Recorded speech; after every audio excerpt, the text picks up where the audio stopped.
I should answer him if he asks me like that, but how do you know that I can't get in and that I can't drink what you made? The juice I made used magic, so it would harm Tertius, who had a conflicting power. I couldn't tell him that. I didn't want to tell him either, but he was still quick-witted. Well, I would have felt the same if I were him. Honestly, he must have found me strange, a stranger who knew secret information. I thought for a moment and opened my mouth. I can't tell you, you wouldn't believe me anyway. What? That's all I can say. I could have made up an excuse like I'm actually a prophet, as I had seen in many contents from my previous life. But for some reason I didn't want to lie to Tertius. I didn't feel like it. Maybe it was because he was still the protagonist that I cared about. So I answered him as honestly as possible, and Tertius didn't ask any more. And without anyone taking the lead, we headed towards the chapel. We were close enough to the chapel that our conversation wouldn't be heard, and there was no security outside because this place was protected by Mazine's power. I tiptoed towards the chapel, and Tertius followed me without making a sound. "But how are you going to save Roval?" he asked me suddenly. I was startled. "Lower your voice." I spoke firmly in a low voice.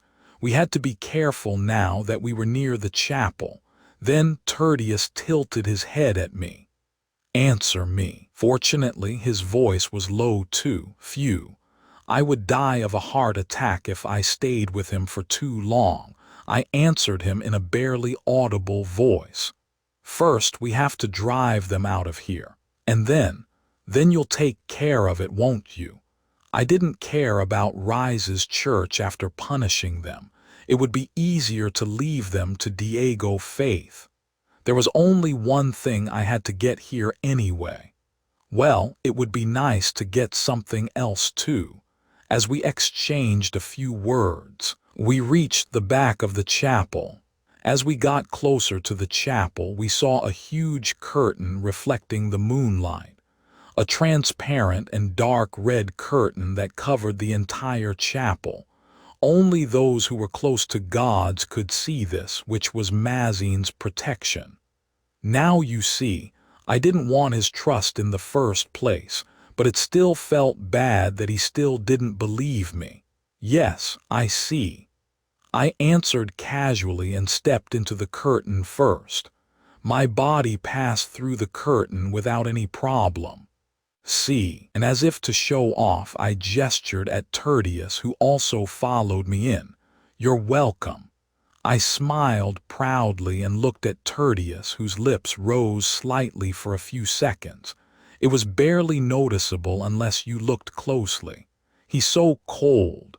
I missed the old Tertius, who was warm and gentle. Tertius headed straight for the back door of the chapel, and his hand reached for the door without fear. "You bastard." I quickly grabbed his hand and twisted his face with my finger on my lips. "Hey, you're telling them we're here."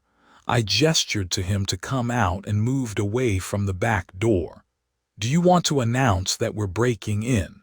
He looked annoyed by my scolding, but his eyebrows furrowed. "Hey, it's your fault." I passed by Tertius and headed for the wall connected to the back door, and I turned the lamp on the wall to the right. Then with a clank, a wooden door appeared on the floor. A trick that I found out while looking for cheats on my 12th playthrough of H-Saw. "What is this?" "You bastard." I quickly covered his mouth with my hand, even though I warned him, "Please be quiet." Tertius nodded his head and I let him go. He almost caused trouble again, so I grabbed the handle of the wooden door first. Carefully, I open it without making much noise. "My child, how do you know these things?" "Well, I'm Cairo's little lamb." "Oh, that's right.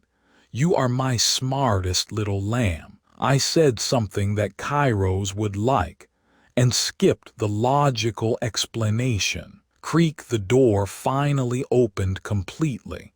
Then stairs leading down appeared. It wasn't too dark thanks to the lamps on the wall. I stretched out my foot to go down first, but then pulled it back. "You go first." I suggested that he take the lead, and he looked at me once and started going down the stairs. I didn't care if I looked like a coward. My body is precious. He disappeared, and then I followed him down the stairs.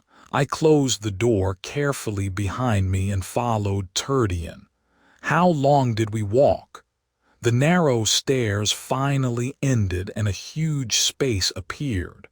A hollow that felt like a cave. There was a fork in the road there. Where do we go now? The left is Rise's church's headquarters and the right is the underground prison. I explained briefly and Tertius headed to the right without hesitation. I followed him too since that was my destination.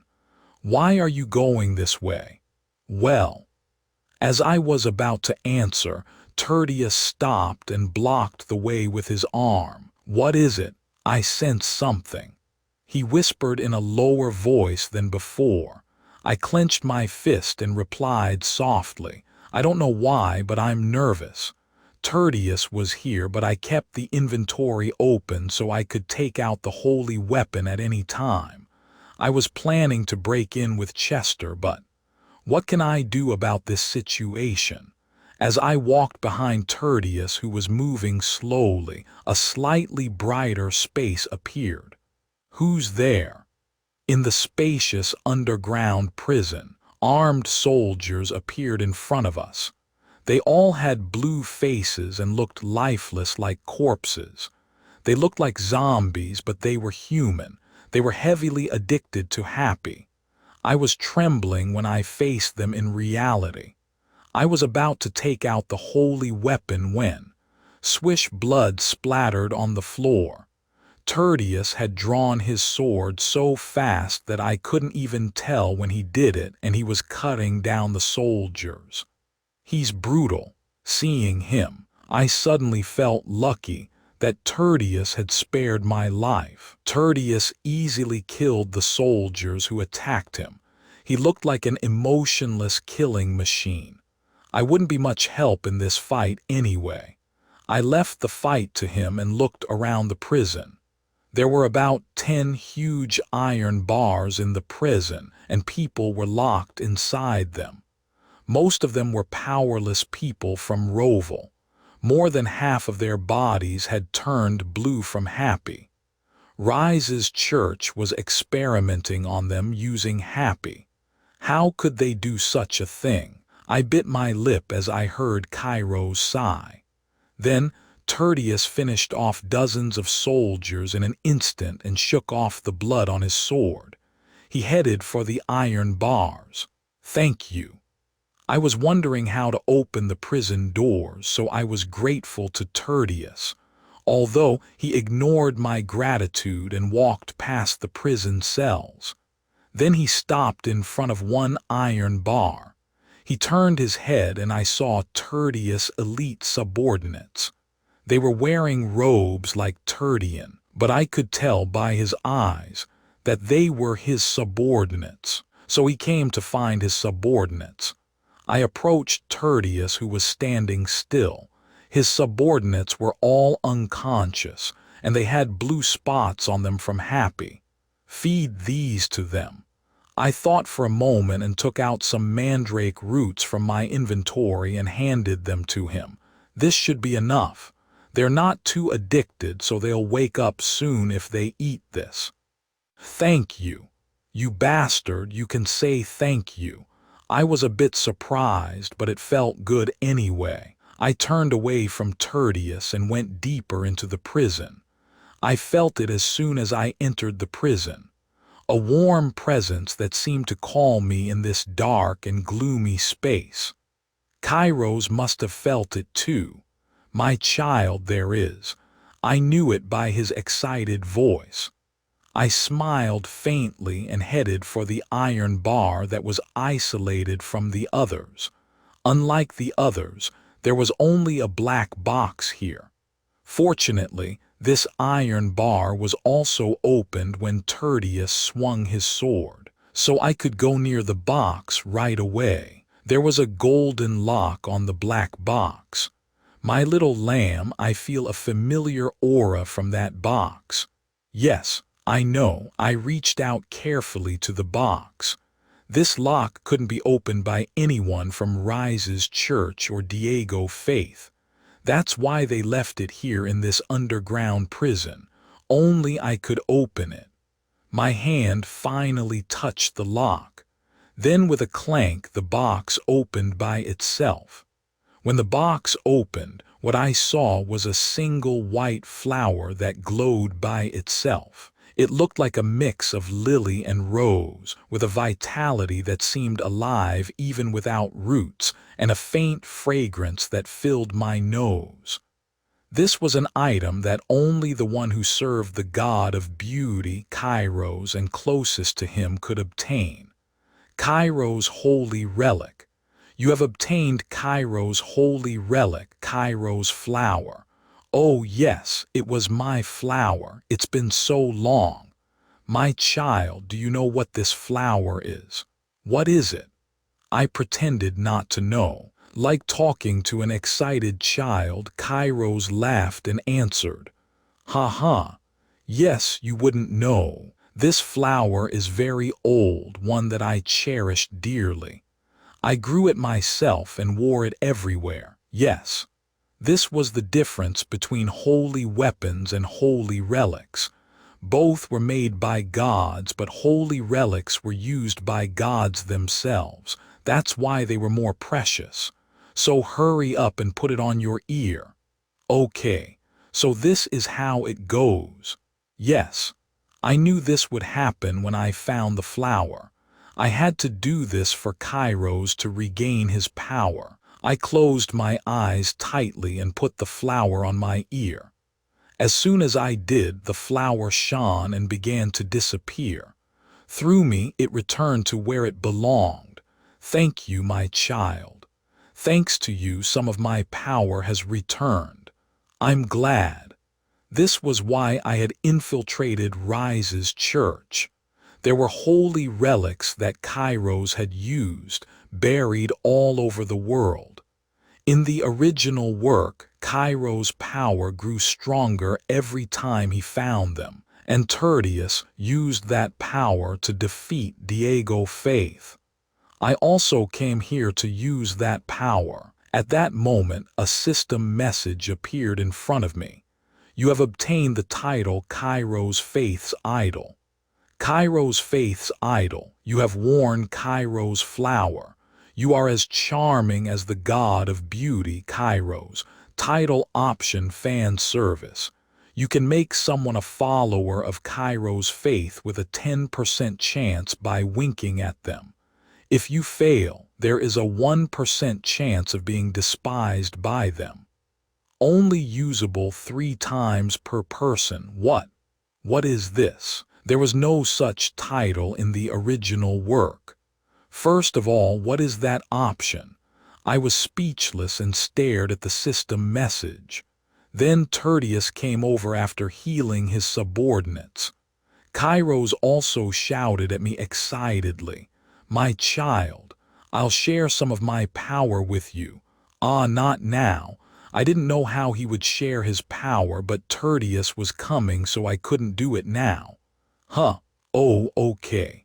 He sounded a bit sulky, but I couldn't comfort him now. I quickly hid the box with my body and greeted Tertius. "I'm going up now." Fortunately, he didn't notice anything strange and said calmly, "But is he asking me to go with him?" "Ah, I still have to take care of more people." I made an excuse hastily and he turned his body away from me. "I see. Oh, wait a minute." I quickly stopped Tertius, then he looked at me with his head turned. "What? Is this an opportunity? An opportunity to make Tertius a follower of Kairos' faith? It would make things easier later on." It was a bit awkward that the method was winking. Oh well, let's try it. I had 3 chances anyway, so I thought let's just do it and winked at him with my right eye. Then at that moment another system message appeared. Title option fan service has failed. The target Tertius despises you. At the same time, Tertius' gaze turned cold as he looked at me. Damn. What are you doing? His voice was as cold as the air around us. He was merciful not to kill me right away. I tried to make an excuse desperately. Something got in my eye. He didn't buy my excuse and his eyes were still cold. Well, see you later. Did you stop me just to say that? Yes. Then Tertius turned away from me and left the prison quickly. I'm depressed.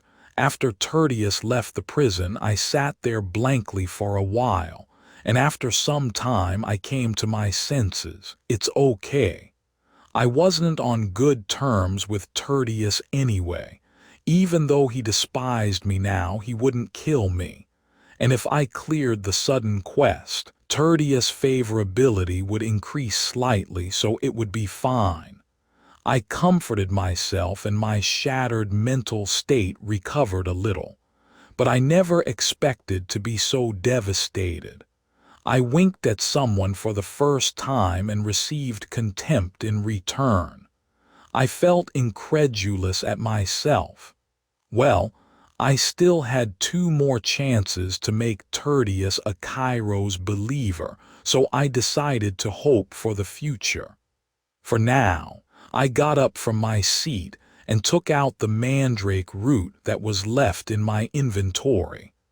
I hope there's enough. I crushed the mandrake root with my hand and approached the iron bars.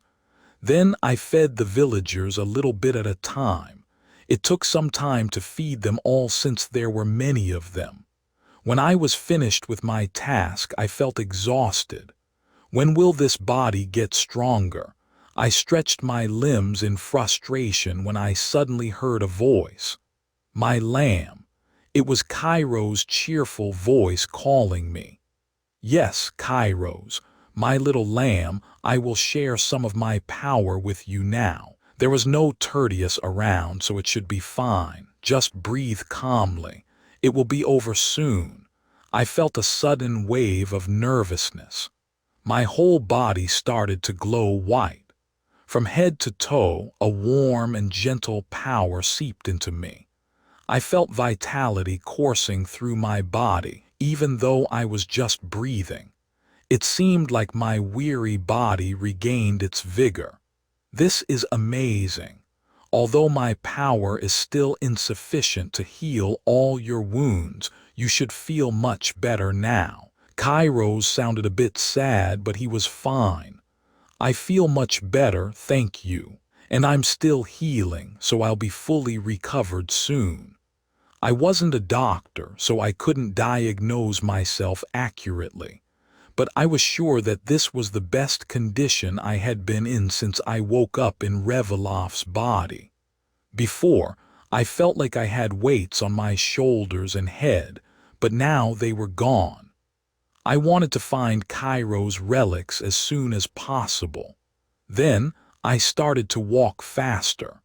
I had nothing else to do in the dungeon, so I planned to follow Tertius. I climbed the stairs in one corner of the dungeon and opened the door. A gloomy corridor appeared before me. Ugh! I smelled the foul odor of blood and saw the dim light of the lamps. I could see the scene clearly. The bloody corridor was littered with corpses. I didn't need to look closely to know that they were priests and soldiers of the Rise's church. This is insane. It felt like this was not the Tertius I knew. How horrible. Kairos sighed. Still, it couldn't be helped. Tertius was the 3rd apostle of Diego faith and a heretic inquisitor after all. I frowned and walked past the corridor. Tertius had cleared out most of the Rise's church branch in Roval by himself. I followed the trail of blood that Tertius had left behind. I climbed more stairs, and neither I nor Kairos spoke a word. Then I reached a splendid door. The blood trail ended here, so Tertius must be inside. Carefully, I grabbed the blood-stained handle and opened it. A room with crimson lamps flickering inside appeared before me. I saw Tertius back standing there. KRRKKCK. Tertius was staring coldly at a man who was choking in his grip. The man had a greedy face and wore many ornaments along with a priest's robe. He was Piero, the deputy chief of the Rise's church branch in Roval. It felt like time had stopped for a moment. It took only a few seconds for Tertius to strike Piero's vital point and knock him out. But for some reason, I couldn't blink or breathe. Was it because the robe I had given him was soaked with blood, or was it because Tertius' hand was stained red? I just stared blankly at him, even when Tertius threw Piero over his shoulder, and when he turned around, his eyes met mine directly. What broke me from my frozen state was a system window that appeared before me. Unexpected quest together with Tertius cleared. You will receive an unexpected quest reward. Tertius' favorability has increased slightly. Only then I could exhale a breath. I had seen Tertius fight in the dungeon, but for some reason this was the most terrifying. Maybe it was because I had seen so many corpses on my way here. But I couldn't be afraid anymore. This world was like that from the beginning, and this world was now my home. Maybe someday I would also stain my hands with blood. I clenched my trembling hands, and then I got up. Tertius had left, so it was time for me to do my own thing. E/N. Relic stick will be changed to relic mace. I apologize for the sudden name change. I looked around the room first. The room was decorated with antique ornaments, and it was as luxurious as befitting the room of the high priest of the Rise's church. Thanks to Tertius, I got a sweet deal. The work was very easy, so I might have gotten everything I wanted. There must be a secret space somewhere. I searched the desk and the bookshelf of the high priest, but there was nothing special. So it was obvious that there was a secret space. There is only one thing that shady people usually do. Suddenly, the ornaments on the wall caught my eye. As I looked at them one by one, I saw an ornament that was unusually dust-free, a small statue of a puppy. As if bewitched, I touched it and the statue slid back without much force. TRRK creak a loud noise at the same time. I stepped back without knowing, and part of the wall slid back. Wow, amazing. I smiled faintly. I didn't expect to find it so easily. I moved my feet lightly to the space that appeared when the wall slid back, and then I exclaimed in delight. In a space of about 5.16, 5 square meters, gold coins were piled up and there were expensive items everywhere. I'll use these well. The high priest had such a fortune. I was smiling contentedly when a black bead in the middle caught my eye. My child, I can feel the snake's power from that bead. You have to destroy it. I knew it even without Kairos telling me. That bead was where the blessing of the Mazine flowed from, so it was impossible to break it with ordinary power. But I grinned and opened my inventory. It was time to use this. The relic mace. Yes, good idea. It was the first time I held a weapon in my hand, but I just had to swing it roughly right. Kairos' power was pure and holy, opposite to the power of Mazine and Axin. So with a mace that contained Cairo's power, it should be easy to handle. I swung the mace with a grin. Clang! With a clear sound, the bead with the blessing of Mazine shattered. Squeak! I didn't know why a strange scream came from the bead, but the black bead disappeared without a trace. Good. I put the mace back in my inventory and looked around. What I wanted was not the high priest's wealth. It should be here since it wasn't on the desk or bookshelf.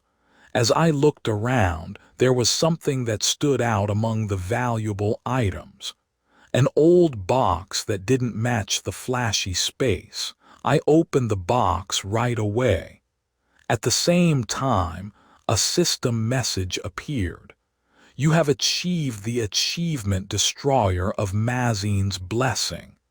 As a reward, you get the land and building of Rise's church branch in Roval. You have acquired the land and building of Rise's church branch in Roval. You can establish Cairo's church temple. When you establish Cairo's church temple for the first time, you will receive Temple Master's robe and one-time purification right for Roval region as rewards. Do you want to establish a temple? Yes/no. I was a little surprised by several notifications that appeared in an instant. It seemed that I acquired the land and building documents at once and got the message right away. Interestingly enough, the land and building documents in the box automatically went into my inventory, and what was left in the box was what I wanted. The traces left by the rat who brought Rise's church to Roval. I put that in my inventory too and scanned the notifications again. By the way, the destroyer of Mazine's blessing achievement. It was an achievement that I had never seen in H-Saw. The achievement was one thing, but I didn't expect it to be this serious. Even if there was no alarm about the temple, I planned to build Cairo's faith temple here as soon as I got the documents. But they even give rewards for establishing a temple. This is a must. I immediately pressed yes. Rise's church branch in Roval has been converted to Cairo's faith temple. As soon as the notification appeared, Cairo's excited voice followed. My child, thank you. Finally, I have a temple. I will give you a relic. Of course, the reward was a relic. Then a sphere of light appeared. Just like the first time I received a relic from Cairo's, it was a brilliant light. And as if Cairo's was about to manifest, the shape of the light gradually became clear. I looked at him without blinking. Cairo's appearance was slowly revealed. He was floating in the air, looking down at me, and he was still beautiful. His red hair fluttered in the space where there was no wind, and his golden eyes looking at me were full of mercy. Although it was awkward to look at him every time he appeared because he was in human form, I couldn't help but admire his smile. I unknowingly opened my mouth slightly. Cairo's handed me the sphere of light. As if enchanted, I reached out and took it, and a notification appeared. You have acquired the relic Cairo's faith temple master's robe. You have acquired the relic one-time purification right for Roval region. At the same time, Cairo's opened his mouth. Thank you, my child. With a warm smile, Cairo's turned into dust and disappeared. Cairo's voice sounded the same as when he spoke in my head, but it was much sweeter when I heard it in reality. Maybe it was because Cairo's manifested and spoke to me directly. He felt like a real god to me. I smiled and muttered, "You're welcome." I looked at the sphere of light that he gave me on both hands. The light automatically changed into the shape of a robe, and I couldn't see the other item that Kairos gave me. I opened my inventory just in case, and there I saw the one-time purification rite for Roval region. I'll check this out later. For now, I didn't intend to wear the temple master's robe right away, so I put it in my inventory. And then I checked the item information. Kairos Faith Temple Master's Robe Relic Grade. Mythical item description. A robe given by Kairos. When wearing the robe and preaching, the probability of the other person becoming a believer increases by 30%. Wow! Is this option real? If I wear the robe and wink, will the probability of making someone a believer be 40%? The probability type items in Eusebia were mostly applied by addition, so it was reasonable to think so. This is cheating. I wanted to try it on right away, but it was too bothersome to change clothes. But when I played H-Saw, set items could be changed automatically by clicking on them in the inventory. So maybe I tried putting my hand over the robe in the inventory, and a faint light came out of the clothes I was wearing. And soon, the outfit changed to the temple master's robe automatically. Wow! I exclaimed softly and looked at my inventory. The clothes I was wearing were neatly stored in my inventory. However, unlike the robe that took up only one slot in my inventory, the clothes I was wearing before each took up a slot. It seemed that the robe was a set item. It's a bit annoying to change back to normal. It was the same in H-Saw. I turned around and looked for a mirror. There was a full-length mirror in the high priest's room. The clothes have wings.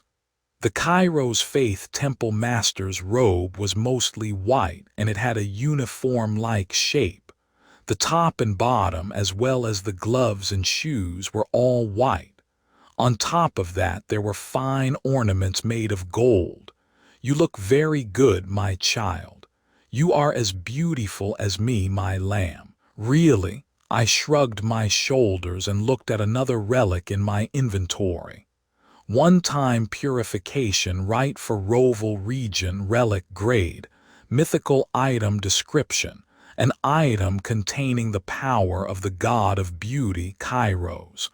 When used, it purifies the evil aura in the Roval region once. This is, my child. There are still people here who are oppressed by the snake. I want to save them. That's what he meant.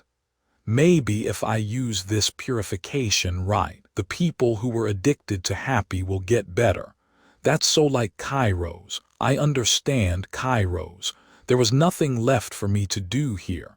I wondered if I should take the high priest's wealth, but I decided to leave it for now. I needed money for the temple anyway, my little lamb. Now that this place is my temple, I have to plant my power here, like Mazine's blessing. Yes. As soon as Kairos answered, a white light flowed from my body, and then a bright light beam burst out. And I felt the power that wrapped around me escape. I tightly closed my eyes because of the strong light that made it hard to open them. A few seconds later, when I opened my eyes, I saw that the bodies of the people who were addicted to happy were clean. My head doesn't hurt. My thirst is gone too. The blue spots are gone too. The people who were surprised by the change made a noise in my ears. But what surprised me was something else. The blood and corpses that filled the underground prison were all gone. I took the souls who obeyed the evil snake. Their souls should have returned to the snake, but then they would not have been saved. So I purified their corrupted souls and took them in. Kairos, really? Excuse me, what happened? One of the people who looked older than the others asked me, "Did you save us from the endless pain?" I couldn't answer right away. There was another new notification in front of me. The citizens of Roval witnessed an amazing sight. Now they will focus on your words. For 10 minutes, the probability of everyone here becoming a believer of Cairo's faith increases by 50%. This is crazy. There was a similar system in HSAW. It was the time-limited buff that activated when a certain event was achieved. What appeared to me right now was no different from a time-limited buff. But the given time was only 10 minutes. That should be enough. I lightly cleared my throat and opened my mouth with a business smile. That's right. The Rise's church that had been oppressing you has disappeared from the land of Roval today. With the most benevolent smile, I spoke in a soft but powerful tone. Then I felt all eyes focused on me. It was all thanks to Lord Cairo's. Their eyes widened slightly at my words. The merciful Lord Cairo's witnessed your pain and sent me here. He gave me strength along with a mission. Thus, I accepted his will and punished the Rise's church. In fact, Tertius did everything, but the people here didn't know that. Thank you, Tertius. From now on, this place is no longer the territory of the Rise's church, but the temple of Cairo's. The emergence of a new cult where there once was a cult. This could have scared them more, so I had to quickly draw their trust while presenting plausible evidence. A little while ago, we witnessed the power of Lord Cairo's. He relieved you through me for your sake. And here comes the important punchline, but everyone, Lord Cairo's does not force you. There is no oppression or control in Cairo's church. Along with showmanship, I stretched out both hands to the sky and looked at the ceiling of the underground prison. All Lord Cairo's wants is your faith. Please, please work. I wished earnestly and closed my eyes tightly. And finally, whoa, Lord Cairo's. 78 citizens of Roval were moved by your words. 78 citizens of Roval became believers of Cairo's faith. It worked. Thank you, Lord Cairo's. You have saved us. When I opened my eyes, I saw people praying in their own ways. Some shed tears, some rejoiced, and some smiled very happily. Oh, this is more satisfying than I thought. It was a very touching speech. Thanks to you, I feel energized. Cairo's was also moved by the power that came rushing in. Apparently, the purification power was quite strong. Once they witnessed the power of God and realized that God existed, faith naturally came. Especially the salvation that appeared in a difficult time when they were exhausted and collapsed was hard to refuse. I smiled lightly and reached out to the faithful who were filled with emotion. You have been freed from the evil Rise's church that oppressed you. Now this place is the temple of Lord Cairo's. So don't worry. The same thing will not happen again. Oh, Lord Cairo's, you have saved us. A strange pleasure made my heart beat faster. Even though I didn't save them myself, my chest was full. Everyone, the temple of Lord Cairo's will open after a little maintenance. And I didn't forget to promote at the end. Until a few hours ago, the chapel had been the Rise's church branch in Roval. The citizens of Roval who had been trapped in the underground prison were leaving gradually in order. Have a good night, believers. Thank you, leader. Reveloff waved his hand and greeted each believer who was going home. Those who had been locked up in the underground prison and were about to become sacrifices of the Rise's church were very cheerful. Thank you, Leviathan. Reveloff had to choose Leviathan as his alias because he accidentally introduced himself as Leviathan to Tertius. However, he felt okay seeing their happy faces. I'll see you again soon. Cairo's faith is always open to you. Reveloff didn't forget his business smile either. As a result, some believers' cheeks turned red as they went home. How can he be so beautiful? Right. Reveloff's smile set fire to the hearts of many believers regardless of gender. I was addicted to happy and had a bleak future, but I got salvation like this. Yeah, I don't even think about happy anymore. The warm light that wrapped me up, it was my first time feeling such power. Lord Kairos, oh Lord Kairos. It was a historic starting point for Kairos' faith to save the world. Somewhere near Roval on a hill, Tertius was standing there. Next to him was the unconscious high priest of the Rise's church branch in Roval and his subordinates who were barely conscious. Tertius' subordinates were the elites of Diego faith, but they were not as high as Tertius, so they didn't know. The holy energy that spread from the Rise's church chapel. Tertian frowned and stared at the chapel, the oath of the name. In fact, he didn't care about the oath of the name. He was more concerned about his mission as an apostle of Diego faith. He could have killed the man named Leviathan after getting his help, and yet he did not. No, to be precise, he couldn't. He didn't know why either.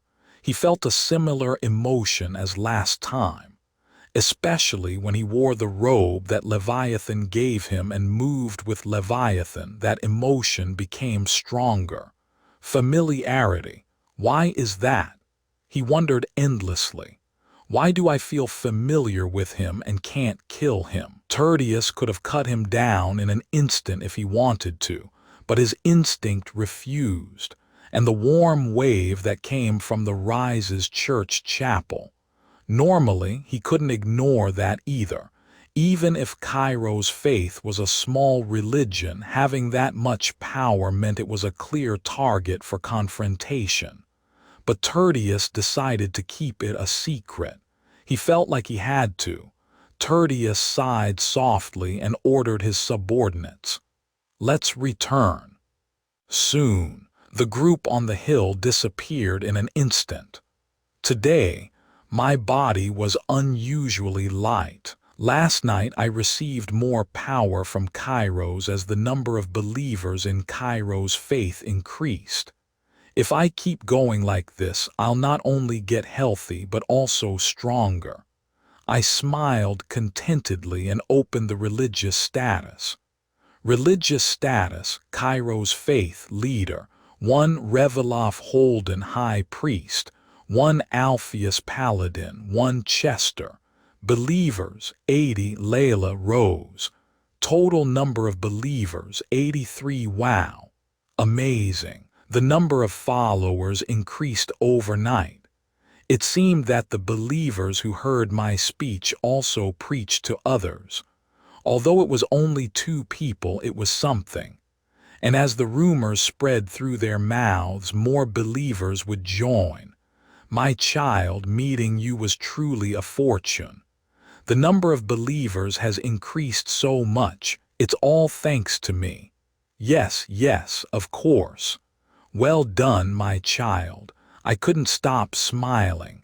Of course, I wasn't completely cured of my speech disorder yet, but I felt like I was almost normal. So I went out of my room to have breakfast and check on the seeds I planted last night, as expected. As soon as I reached the first floor, I saw Holden's knights moving busily outside the mansion. "Oh, young master, you're up early." A servant who was busy working came up to me. "Yeah, I guess so. Everyone seems busy since morning." "Yes, The master ordered us to get ready early. I knew it.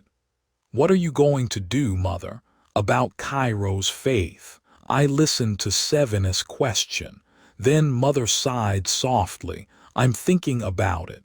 I was already investigating them, and it turned out that they were the ones who punished Rise's church.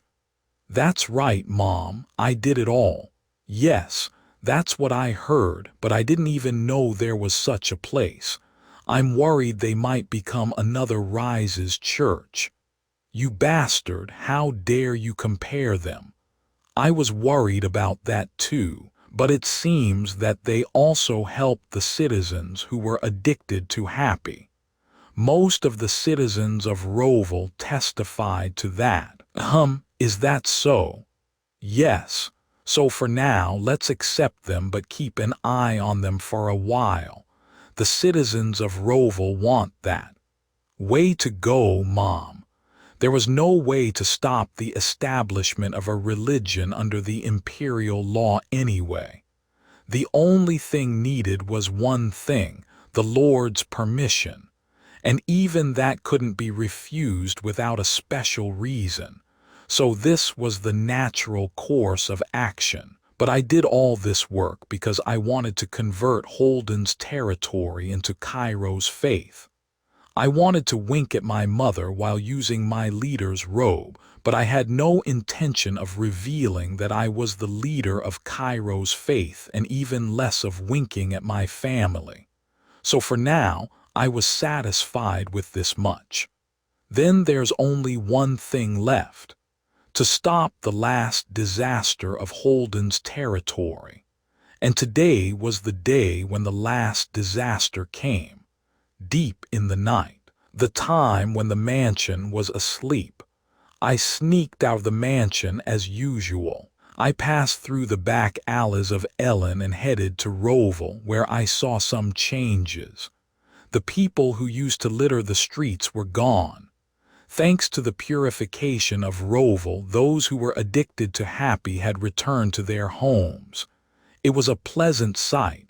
You must be proud. Yes, me too. I looked around the peaceful night streets of Roval and headed to the Temple of Kairos. Although it was still slow to transform into a temple, there was some progress. Where there once was the blessing of Mazine, there was now the blessing of Kairos, and the interior of the temple was brightened. Before, the Rise's church seemed to like the darkness. It was gloomy. But now it was so bright that it was hard to find its previous form. I entered the worship hall with a smile. The grotesque ornaments that decorated the worship hall were all gone, and the way to the high priest's room was clean, and the floor was covered with soft woolen carpets. And in the high priest's room there was a handsome man with brown hair and green eyes who was about the same height as me, waiting for me. Master. He came to me like a cheerful puppy. I smiled back at him. Good job, Alfie. That's right. This guy was Alpheus. During the day he acted as my deputy for me, who was stuck in the mansion. Amazingly, Alpheus and Chester could adjust their appearance. It made things easier. Alpheus especially handled the wealth of the Rise's church high priest and exchanged it for gold coins, which were the common currency of the continent. He also took care of many aspects related to the temple, and Alpheus proved to be very competent in managing the temple, as he had said before. Oh, today your mother, Countess Holden, granted permission to establish Cairo's faith. Here are the documents.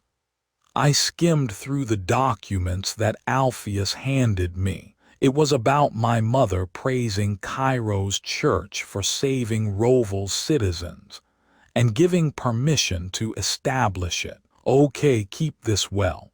Yes. Alpheus ran to his secret space. Master. Then Chester kicked open the high priest's room and came in. Chessie, come on. If Alpheus took care of the internal affairs of the temple, Chester took care of the external affairs. He cleaned up the temple, threw away the trash, etc. He contributed a lot to making the temple clean and bright overall. I finished cleaning up for now, he. I stroked Chester's head, who smiled shyly. Good job. They were still young children, but they did much better than adults with their S-rank abilities. Now all that was left was to decorate the temple. Alfie, Chessie, I called them together. It's time to decorate the temple. Yes, that's right. I agree too. The two nodded and agreed with me. Then we need a statue and a painting of Kairos first. You both know what Kairos looks like, right? Of course, he's very, very beautiful. That's right. Right. So we need a statue and a painting first. They are the core of the temple. We needed things that showed off the beauty of Kairos, the god of beauty. We're recruiting believers with beauty. It's late today, so let's look for sculptors and painters from tomorrow. Don't worry about the cost. Yes, master, leave it to me. I'll do my best. Thank you, my children. I had decided what to do for now. There was only one thing left. Alfie, can you fight a little too? Yes, not as much as Chessie, but I can do it.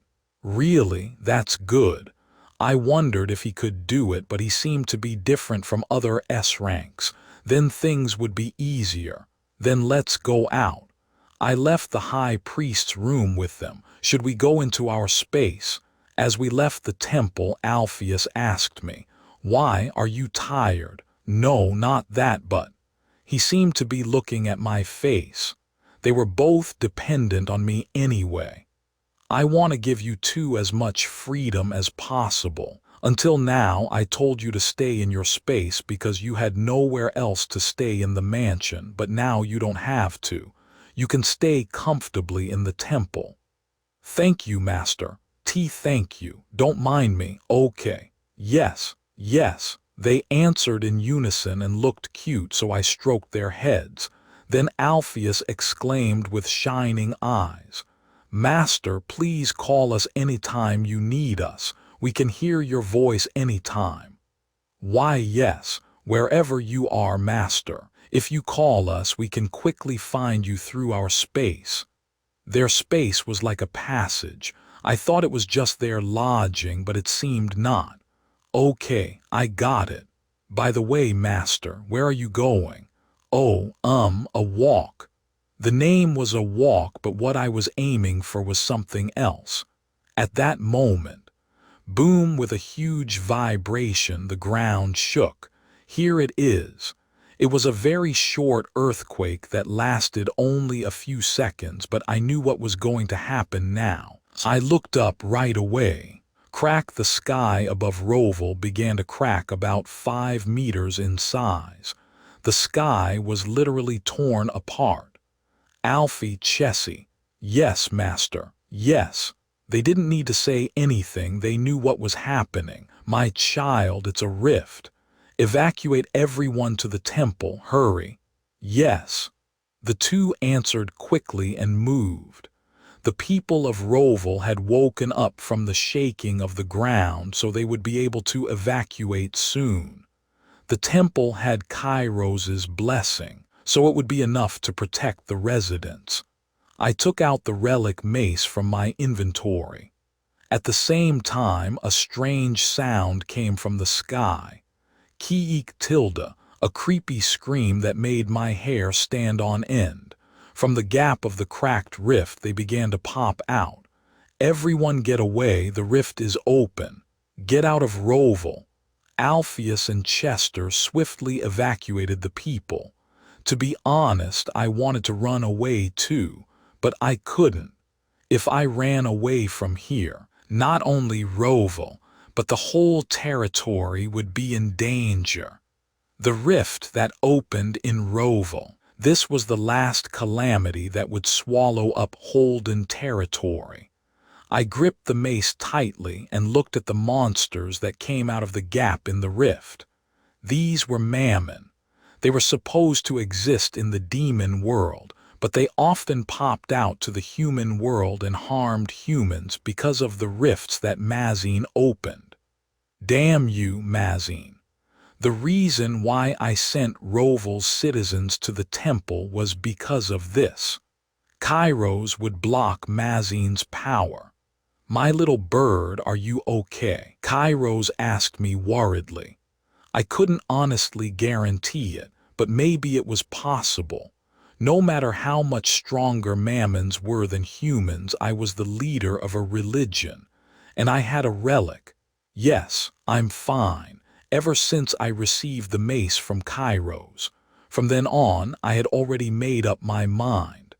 I was scared to see mammon in reality, but the mammons that flowed out of the rift were diverse. They were all black as if they had fallen into ink, but their appearance was different. From winged goblins to ferocious turtle-like creatures. I can't believe I'm seeing these things for real. I had seen them a lot in graphics when I played H-Saw, but it was disgusting to face them in reality. Keek. But still, I could do it. Fortunately, thanks to the quick response, most of the citizens were evacuated before the mammon landed on the ground. I shouted at the two children who came running towards me. "Alfie, Chessie, there might be some people left, so check Roval again." "Yes, master. If you're in a dangerous situation, please call us right away. Be careful." After the two left, I saw a goblin flying straight at me. I took a short breath and swung my arm. Puck. The relic with divine power was perfect for Mammon, which had the opposite attribute. Even though I swung it lightly, it disappeared right away. "Good job, my child." Kairos cheered me on with excitement, but I didn't have time to answer him. Mammon rushed at me after the goblin. They were low-level mammons without intelligence.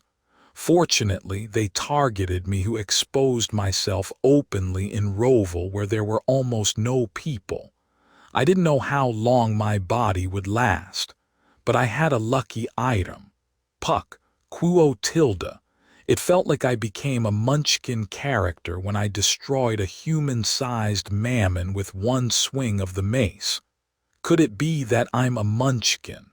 My heart raced at those 3 letters. I swung my mace and killed the mammon that came at me. Then at some point I saw a horde of mammon rushing at me. There were more than 30 of them by rough estimate. Oh crap, what is this? There are way more than I expected. Could it be that the increased difficulty due to the hidden route was also activated here? Alpheus, Chester. I immediately called them. The moment I did that, winged goblins flying across the sky reacted to my voice and rushed at me faster than before. Damn this hidden route. I grabbed the club tightly and swung it hard. No, as soon as I tried to swing it, I felt a strong wind blowing from beside me. "You're here, kids, whack." At the same time, dozens, no, nearly 100 mammons that were about to cover me disappeared in an instant. "You have courage." A low and heavy voice, not Alpheus and Chester's, they had just appeared next to me. "How dare you face the rift with such a weak body?" A stiff posture, cold eyes staring at the mammon. It was Tertius. I am the ideal person that Zane was looking for. Someone who has the power to change the world. That was the person Zane had been searching for while gathering information. "My child, are you sure you want to accept that dangerous friend's request?" "Yes. That friend will be very helpful to us in the future, if my lamb says so." Zane's eyes widened. "But you can't tell me what your request is right now, which means you don't fully trust me. You need me, but you can't trust me. Isn't that right? Don't you think so?" I said calmly. Zane clenched his lips. I approached him a little more. Then let's make a contract. What? I will grant your request and you will become my subordinate. How about it? It was a contract that no ordinary person would ever agree to. It was, in other words, a slave contract, but Zane was different. This was what Zane had been dreaming of his whole life. I agree, as long as you can grant my request. Good, that's how it should be. I smiled and opened my inventory. Then I picked and took out an item. What is this? Zane's mouth opened wide. Between me and Zane, a piece of paper floated in the air. This was something I had made a while ago by combining some items. To prepare for today, it was a kind of contract called Sacred Scroll. My child, you shouldn't use that recklessly. Kairos, who noticed the Sacred Scroll, was shocked. You might be in danger. It was natural for Kairos to be surprised. This paper, despite its benevolent name, was a cruel contract that would kill the one who broke it. Yes, I know, but don't worry, I'm your first apostle. It's not that I don't trust you, but the effect of the Sacred Scroll cannot be removed by my current power. It wasn't called Sacred Scroll for nothing. It was because the power of God was imbued in this paper. So someday, when Kairos became stronger, he could remove the effect of the contract with his power. Well, there's no need for that anyway. I reached out to the paper floating in the air, and as I wrote with my finger, it was engraved on the paper. I wrote down the terms I wanted and signed at the bottom. Then the Sacred Scroll moved by itself towards Zane. Zane checked the contents of the paper and his eyes bulged. You are. I took off my glasses with a faint smile. Why? Are you surprised? Zane gasped silently and opened his mouth wide. Only one's real name could be written on the Sacred Scroll. So I wrote not Leviathan, but Reveloff Holden. No wonder Zane was surprised. He was stunned for a moment and then took a deep breath and calmed down. Then he spoke calmly. Most of the customers in our shop hide their identities, but we know who they are. No matter how much they disguise their appearance, they give themselves away in small details. But there was nothing like that about you. Even if we tried to dig up your background, you appeared out of nowhere and disappeared without a trace, so you were always shrouded in mystery. Did you use some kind of magic? Maybe. Appearing and disappearing without a trace was thanks to the secret passage of my family. But our shop has magic nullification, so that should have been impossible. Well, it wasn't magic anyway. By the way, you seem quite surprised. Of course I am. You're not really Hall. I quickly covered Zane's mouth with my hand. You're supposed to be an information broker, but you're talking too openly, aren't you? When I warned Zane, he nodded and signaled that he understood. When I let go of his hand, Zane said softly, I'm sorry, I was too shocked. It's okay. I gestured casually to Zane and put on my glasses again. Then Zane's brow furrowed slightly. I know who you are, but it feels like my mind is rejecting it. Is it because of those glasses? I didn't bother to explain. It didn't matter whether Zane doubted me or not. Anyway, when are you going to sign? Have you changed your mind about making a contract? No, that's not it. Zane answered and hastily signed the Sacred Scroll. Then the contract came back to me. I scanned the contract again. The terms I wrote were simple. I will grant Zane's request and Zane will become my subordinate and follow my orders. However, he must not reveal my secrets to anyone. The contract period is 3 years, and if he violates any of the above, he will die. It was a very simple contract. When I finished checking, the paper spun around and headed towards Zane. After the confirmation between the contractors was over, a blue flame sprouted on the sacred scroll by itself. The sacred scroll burned in the blue flame, became a small ball of light, and soon disappeared. At the same time, ugh, I felt a sharp pain in my heart as if it was being squeezed. This pain was proof that the contract was properly made. So, what is your request? Now that the contract was over, it was time to listen to his request. My request is... Zane swallowed his saliva and answered with determined eyes. To erase Diego Faith from this land. As expected, Diego Faith, which occupied almost the entire world. In order to get rid of the oppressive religion, Zane had been looking for someone who could change the world. And then I appeared. I appeared out of nowhere and saved the people of Roval, drove out the Rises Church, and finally made all the citizens of Roval into Cairo's Faith's believers. It took me less than a few weeks. Perhaps we'll get along well. Yes, we will. Knowing what his goal was, I set the contract period to 3 years. My main quest deadline was also 3 years, so if I couldn't succeed by then, I would die anyway. Contract established. I reached out my hand to Zane. Then Zane smiled faintly and shook my hand. I look forward to working with you. On a sunny afternoon with a cool breeze. I was having tea time in the garden with my family. You look uncomfortable. Well, it's a bit awkward. I hadn't spent much time with them since I came to this world. I knew in my head that they were my family, but my heart couldn't accept it. Not yet.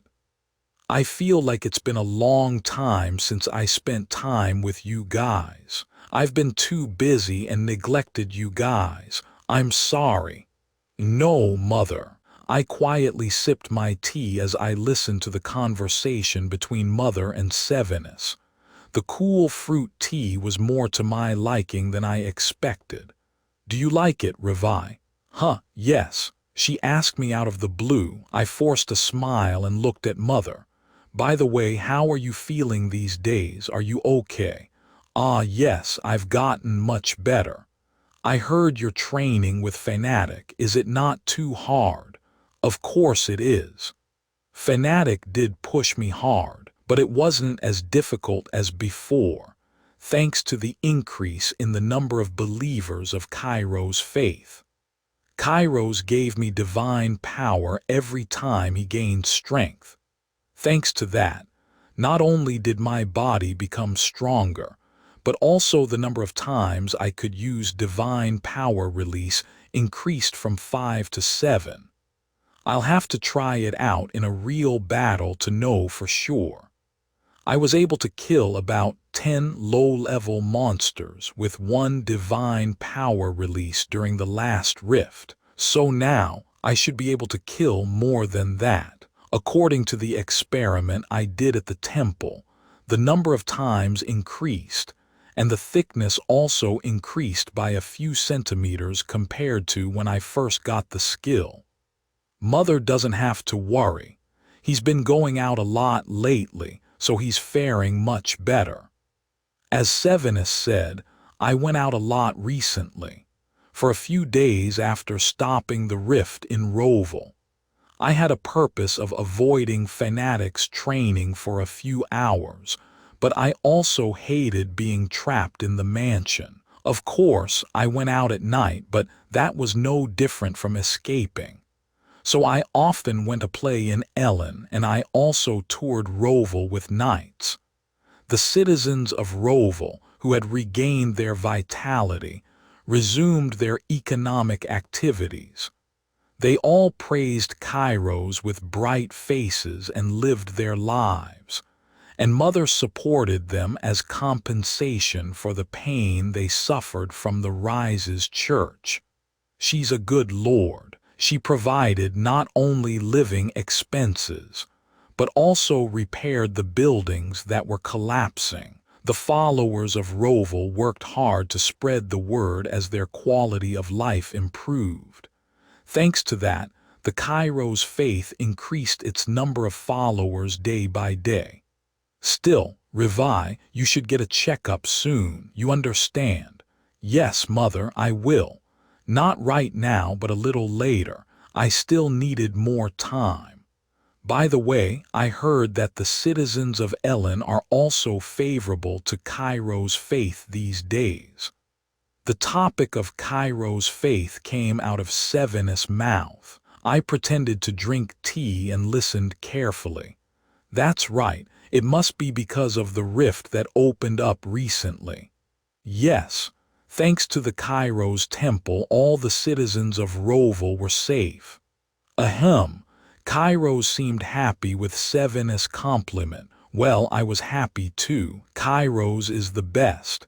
He turned Roval upside down. I praised Kairos and focused on the conversation. That's right. The monsters couldn't enter the Kairos temple. No matter how weak Kairos' power was right now, he was still a god who had a power opposite to that of monsters. So low-level monsters couldn't break through Kairos' protection. It was because of the power compatibility that existed in H-Saw. Maybe dozens of mid-level monsters would have to attack to break through it. The Pope and the young high priest of Kairos faith, as well as the paladin, were also outstanding. If they hadn't stood in front and dealt with the monsters, Roval would have suffered a lot more damage. That's right, Mother. Of course, we have to keep an eye on them, but this time it was thanks to Kairos faith, so we owe them appropriate rewards. Oh, rewards. My heart started beating faster. I didn't do it for anything, but I was looking forward to getting rewarded. And it seemed that Mother and Sevenus fully recognized Kairos faith, which made me happy. I listened to them talk about rewards, and imagined my future with excitement. Now that I've prevented all the disasters that were about to happen in Holden, I'll have to focus on opening the temple for a while. I talked well with Alpheus and Chester, but Kairos' statue and painting were the most important. I had already shown enough ability to captivate people, so now it was time to show off his beauty. Kairos is not called the god of beauty for nothing, but to properly show off Kairos' beauty, an ordinary person wouldn't do. It would be best if someone who knew Kairos' appearance made it. But currently, there were only me, Alpheus, and Chester. Even if I hired someone with great skills, seeing is believing. I wonder how I can explain Kairos' beauty to the sculptor and painter. It wouldn't compare to the real Kairos. I asked Alpheus and Chester before, but they both said they had no artistic talent. What should I do? As I was worrying, I heard an unexpected remark from my mother. Maybe I should go and see the Kairos temple myself. Cough, cough, cough. I was startled by my mother's sudden words. Oh no, I'm going to die. Revi, are you okay? My child, are you okay? I heard the voices of my mother and Kairos, who were as surprised as me. No, give me some water instead of talking. Drink this, Revi. Fortunately, Sevenus, who was the only one who didn't panic in this chaos, handed me some water. Cough. I drank the water as soon as I received it. Thankfully, I calmed down slowly. Why did the conversation change from the compensation of Kairos faith to visiting the temple in person? Was I too lost in other thoughts? Now that it's come to this, let's think about decorating the temple later. I'm fine, Mother, but you're going to visit the temple of Cairo's faith in person. I only answered questions during the tea time, but now it was time to join the conversation. Yes. My mother smiled gently and answered, of course, I plan to make my family members Cairo's faith believers someday. If that happened, I would meet them as the leader of the church, so I thought I would meet them then. Was I too careless? I didn't expect to meet my mother so soon. Of course, I could ask Alpheus to act as the leader instead of me, but that was not possible. My mother was not an ordinary noble, but the lord of Holden territory, where the main temple of Cairo's faith was located. It was right for the leader to show up in person. Moreover, my mother was not calling for the leader of Cairo's faith, but visiting in person. Cairo's faith had to show proper courtesy accordingly. I guess there's no choice. It was right for me to meet my mother as the leader. Wouldn't it be better for me to go? You're busy, aren't you? While I was thinking about it, Sevenus asked my mother, "That's true. The affairs of the territory are not settled yet." After the incident with Rise's church, my mother was overhauling Holden territory. She investigated the taxes of the nobles, as well as their embezzled funds and tax evasion records. The ball that Viscount Louis Kennel threw up was shaking out the nobles of the Holden family. Some of them are about to be kicked out. She also visited every corner of the territory to check on the lives of the people and confirmed everything by herself. Moreover, she still had not finished her original royal-related work, so she needed 10 bodies. Even so, she cared about her children and barely made time for tea time.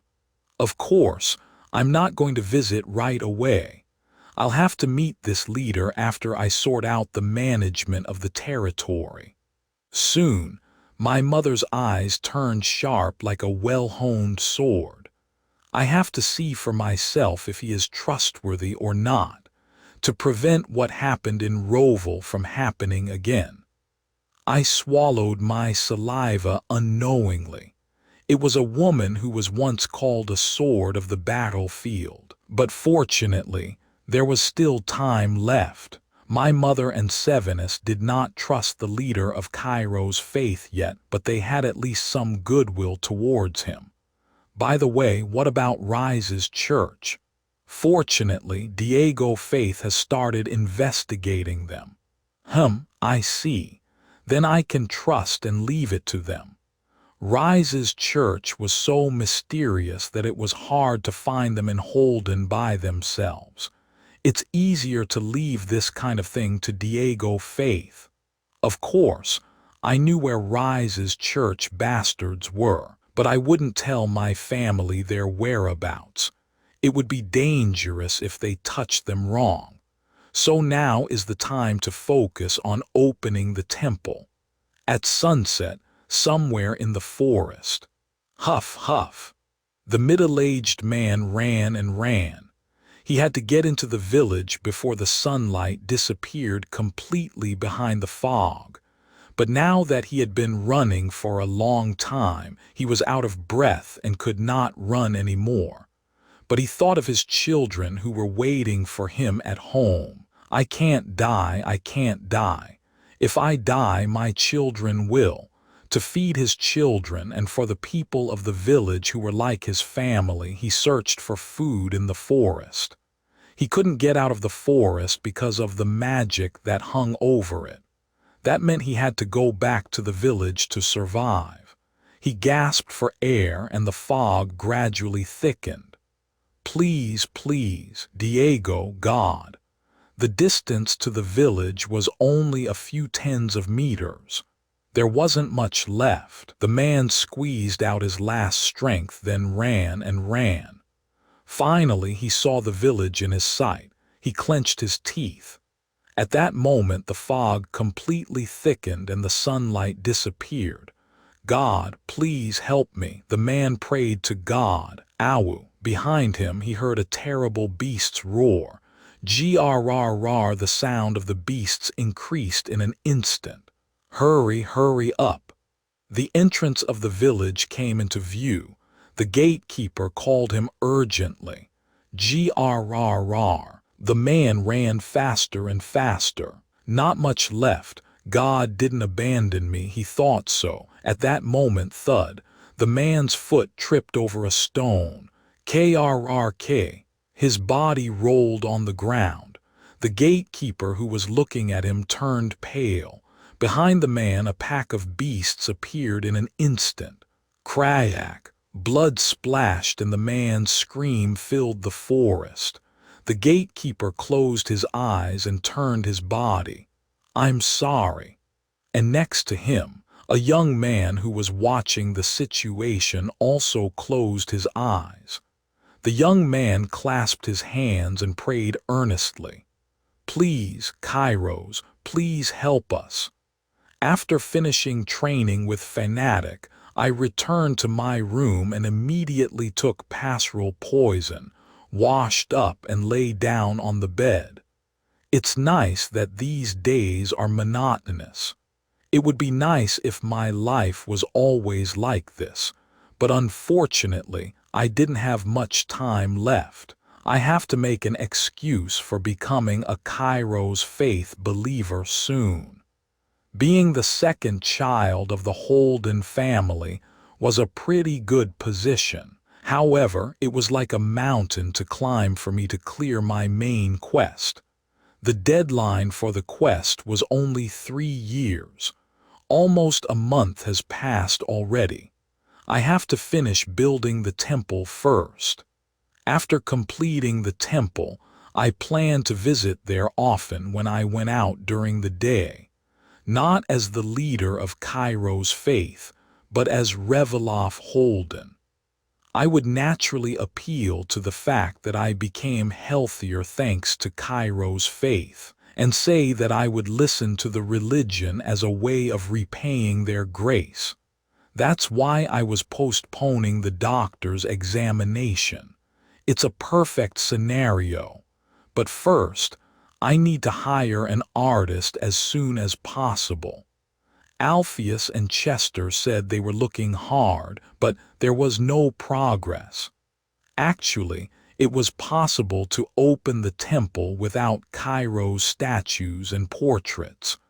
But there was a reason why they said opening effect. It's the law that people flock the most at the beginning of anything. I can't miss the timing. And that was the best time to attract a lot of believers. When there is a lot of influx of people, if Kairos statues and portraits play the role of beauty, the believers will increase in no time. What should I do, my child? As I was rolling around in bed, lost in thought, Kairos called me with a serious voice. Yes, I hear a desperate voice calling me from somewhere. At the same time, a system window appeared.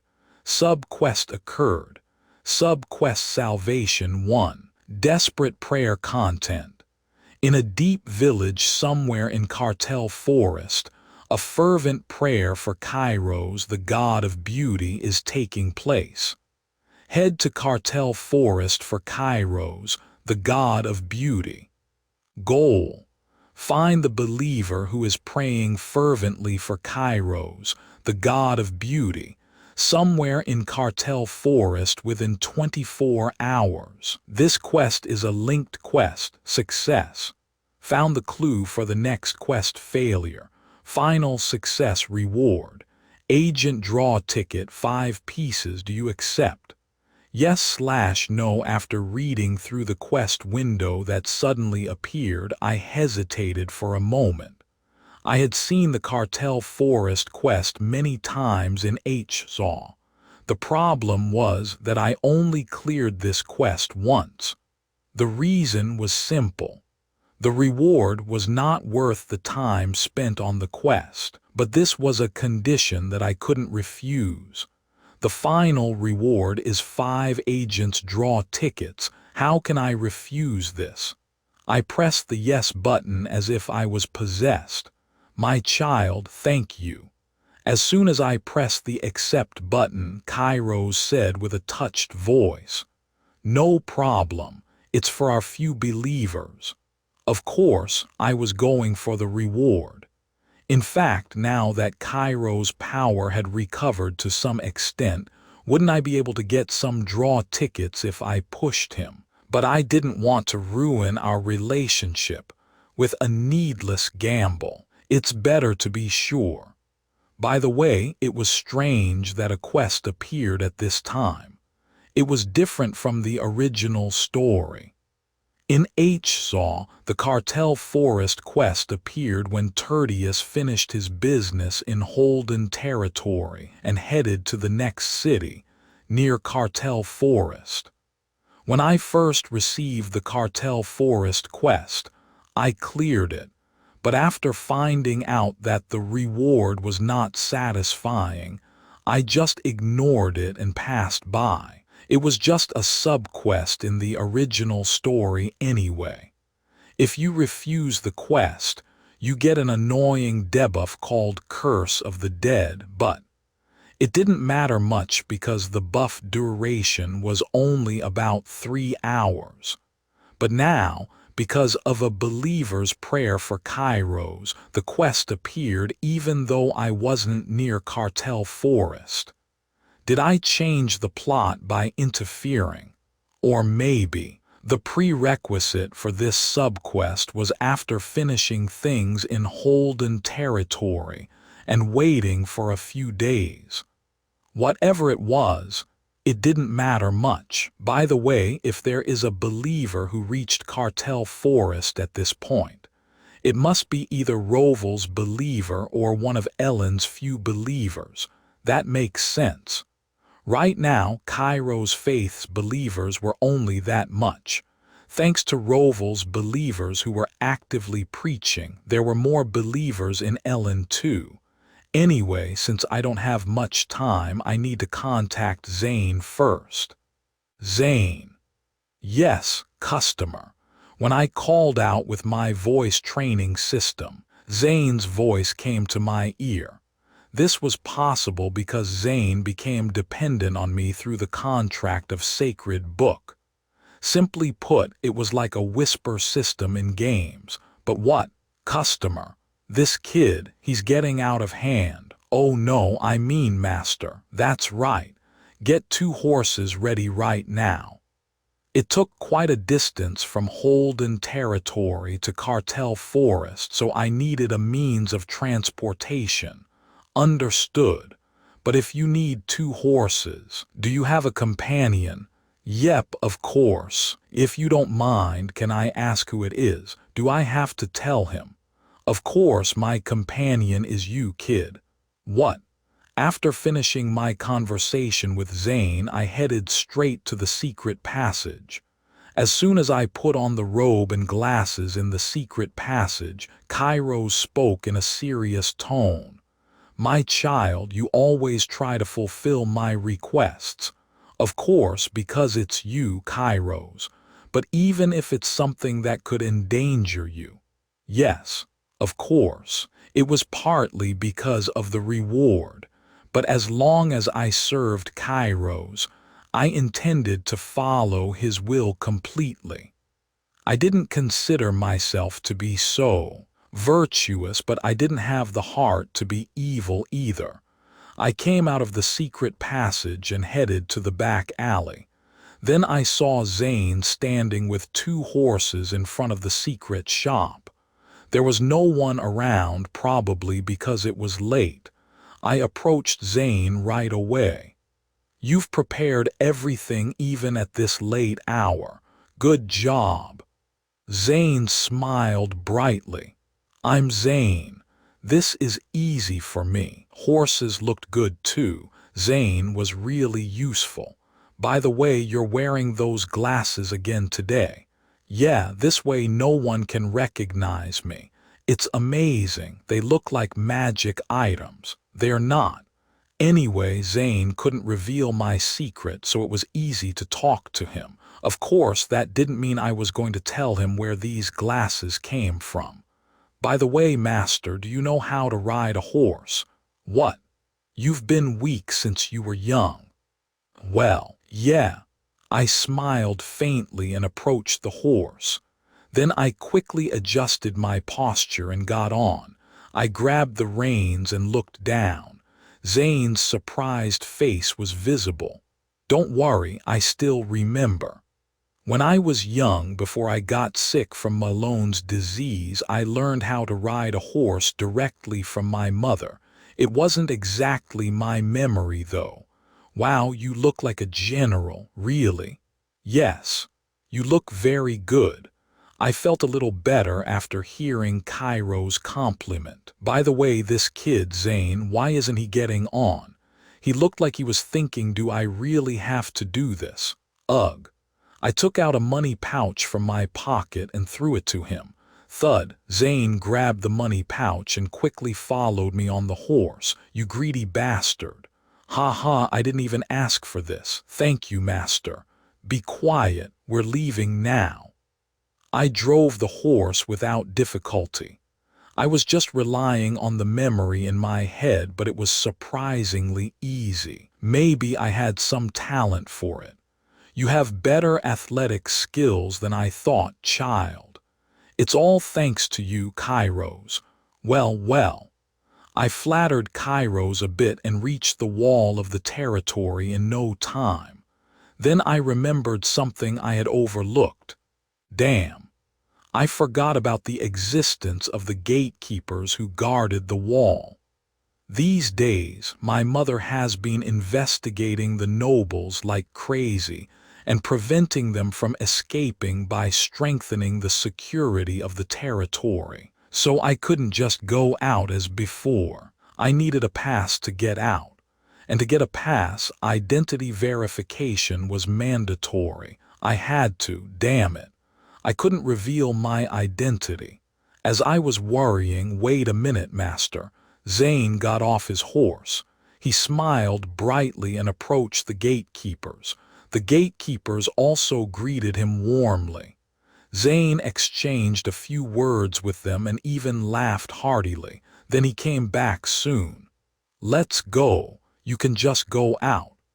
He got on his horse and smiled smugly. How did you do that? Hey, I'm Zane. How long have I been doing business here? This is easy for me. He drove his horse and crossed the wall. I followed him on my horse too. There was no interference from the gatekeeper. As soon as we left the territory, a wide plain appeared. I felt a strange thrill as I looked at the plain with a cool night breeze blowing over it. I didn't expect to leave the territory so suddenly. I looked around and said to Zane, I'll let this one slide, but don't make any trouble. Don't worry. I won't do anything bad for you or Holden. It's like we're on one boat now, right? And you're ripping me off. Hey, we still have to be fair, damn it. By the way, where are we going? Oh, didn't I tell you? No, you just told me to get the horses and then cut off the communication. Now that I think about it, I did. We're going to Cartel Forest. What? Zane's eyes widened as I told him the destination. Cartel Forest, why there? You know something, don't you? Of course. Haven't you heard that monsters have been appearing in Cartel Forest lately? Monsters. As befitting a game world, there were monsters everywhere in this world, although I met the demons before the monsters. And the monsters that appear in Cartel Forest now are dark wolves that are known to eat people at night. You want to go to Cartel Forest where those things are on this dark night. Anyone can see that it's like going to die. Good information, you know it well. Dark wolves. They were not easy creatures. They appeared in the early stages of the game, but they were so ferocious that they could barely be handled by a well-trained night brigade. The leader of the Dark Wolves was a monster that could use magic and was especially dangerous at night. "Master, lower your voice. Who said I'm going to die? Don't be so scared." Only then did Zane stop shouting. "You know I can't move freely except at this time, right?"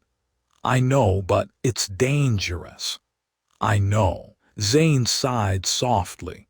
"Sigh, really? You have a plan, right?" "Of course, don't you trust me?" "I do. That's why I made a contract with you, Sigh." The conversation ended there. Instead of answering, I drove the horse. Zane followed me while grumbling. I knew where Cartel Forest was, so I arrived there in about 10 minutes. I got off the horse and Zane followed me. He quickly drove a stake into the ground and tied the horse to it. I looked at the view of the Cartel Forest. Wow! It was impressive even from a distance, but it was quite large up close. It was not as big as the Holden territory, but maybe half of it. The forest was dark and dense with huge trees. It was almost pitch black inside. Awu, the howl of a dark wolf, came from afar, adding to the gloominess. "Ugh, it's creepy." Zane, who had finished his task, came to my side. "Are we going in right away?" "No, wait a bit." I moved away from Jane and called Alpheus and Chester. Then a small arm appeared in the air and soon the two kids jumped out of the gap. "Who are these?" Jane looked at them with surprised eyes. Well, even if he had seen them in the information, this scene was hard to see. "They are the high priest and the paladin of the Kairos faith." "Master, where are we?" "I don't know, but it's scary." I smiled at Alpheus and Chester, who were confused and frightened. "Alfie, Chessie, this is Zane. He's my confidant." "Oh, hello, I'm Alpheus." I'm Chester." The kids greeted him and Zane approached them nervously. "Nice to meet you, but Master, can you use summoning magic too?" "Something like that. Anyway, let me tell you our goal." At the same time, 3 pairs of eyes focused on me. "This is the Cartel Forest. It's a place where dark wolves appear and we have to find a believer of Kairos here." "What? There's a believer in this place?" Gasp. The kids gasped in shock. "Yes. He prayed fervently to Kairos, so he must be in danger." "Yes, I understand." "Then I'll do my best too." The kids' eyes became determined when they heard about the believer's crisis. As expected, they were my children. "Master, do you communicate with Kairos?" I was looking at the kids with pride when Zane asked me with a startled face. "No, before that, is Kairos really a real god? What are you talking about?" "What do you mean? Of course he is." "But I saw it." Zane's pupils were shaking. "Hey, don't tell me. What did you think of us until now?" "A cult, you bastard." Thwack. I hit Zane's head without thinking.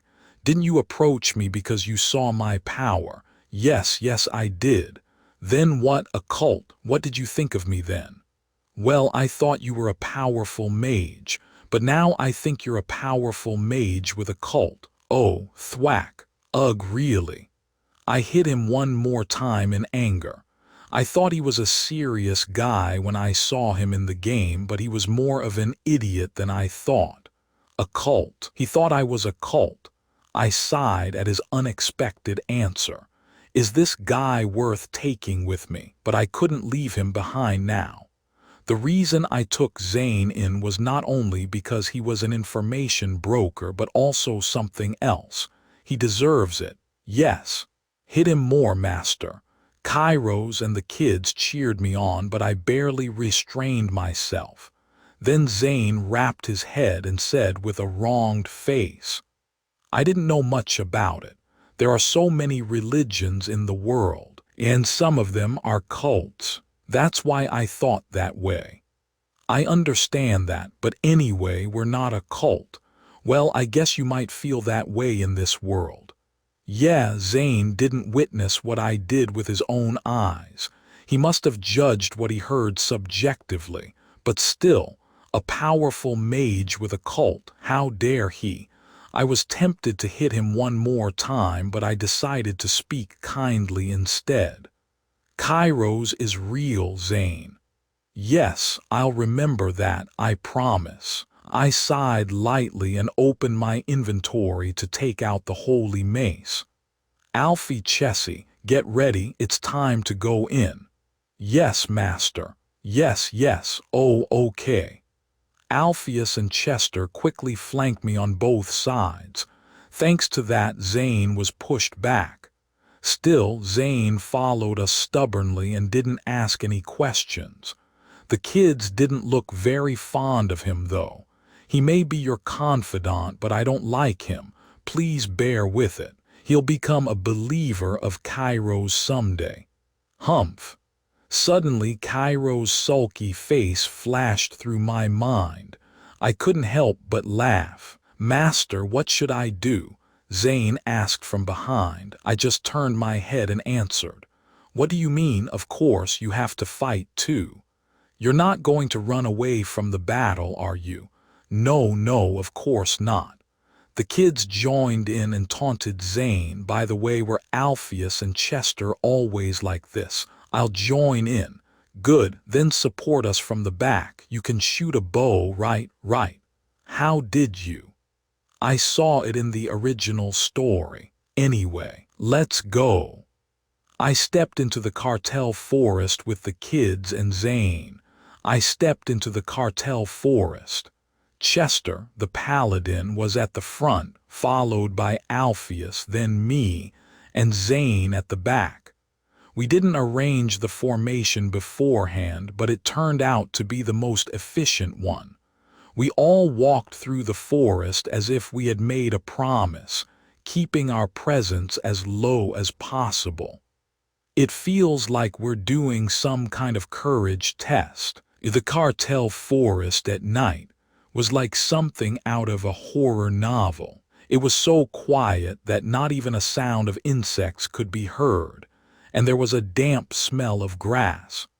The only sounds were our breathing and the footsteps on the branches and leaves. The tall trees and the unknown plants added to the atmosphere. Everything made me tense, but I was able to stay calm to some extent because our current strength was considerable. Zane was one thing, but both Alpheus and Chester were strong enough to match their S-rank status.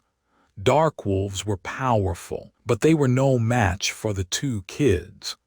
Especially Chester, he easily slaughtered low-level monsters.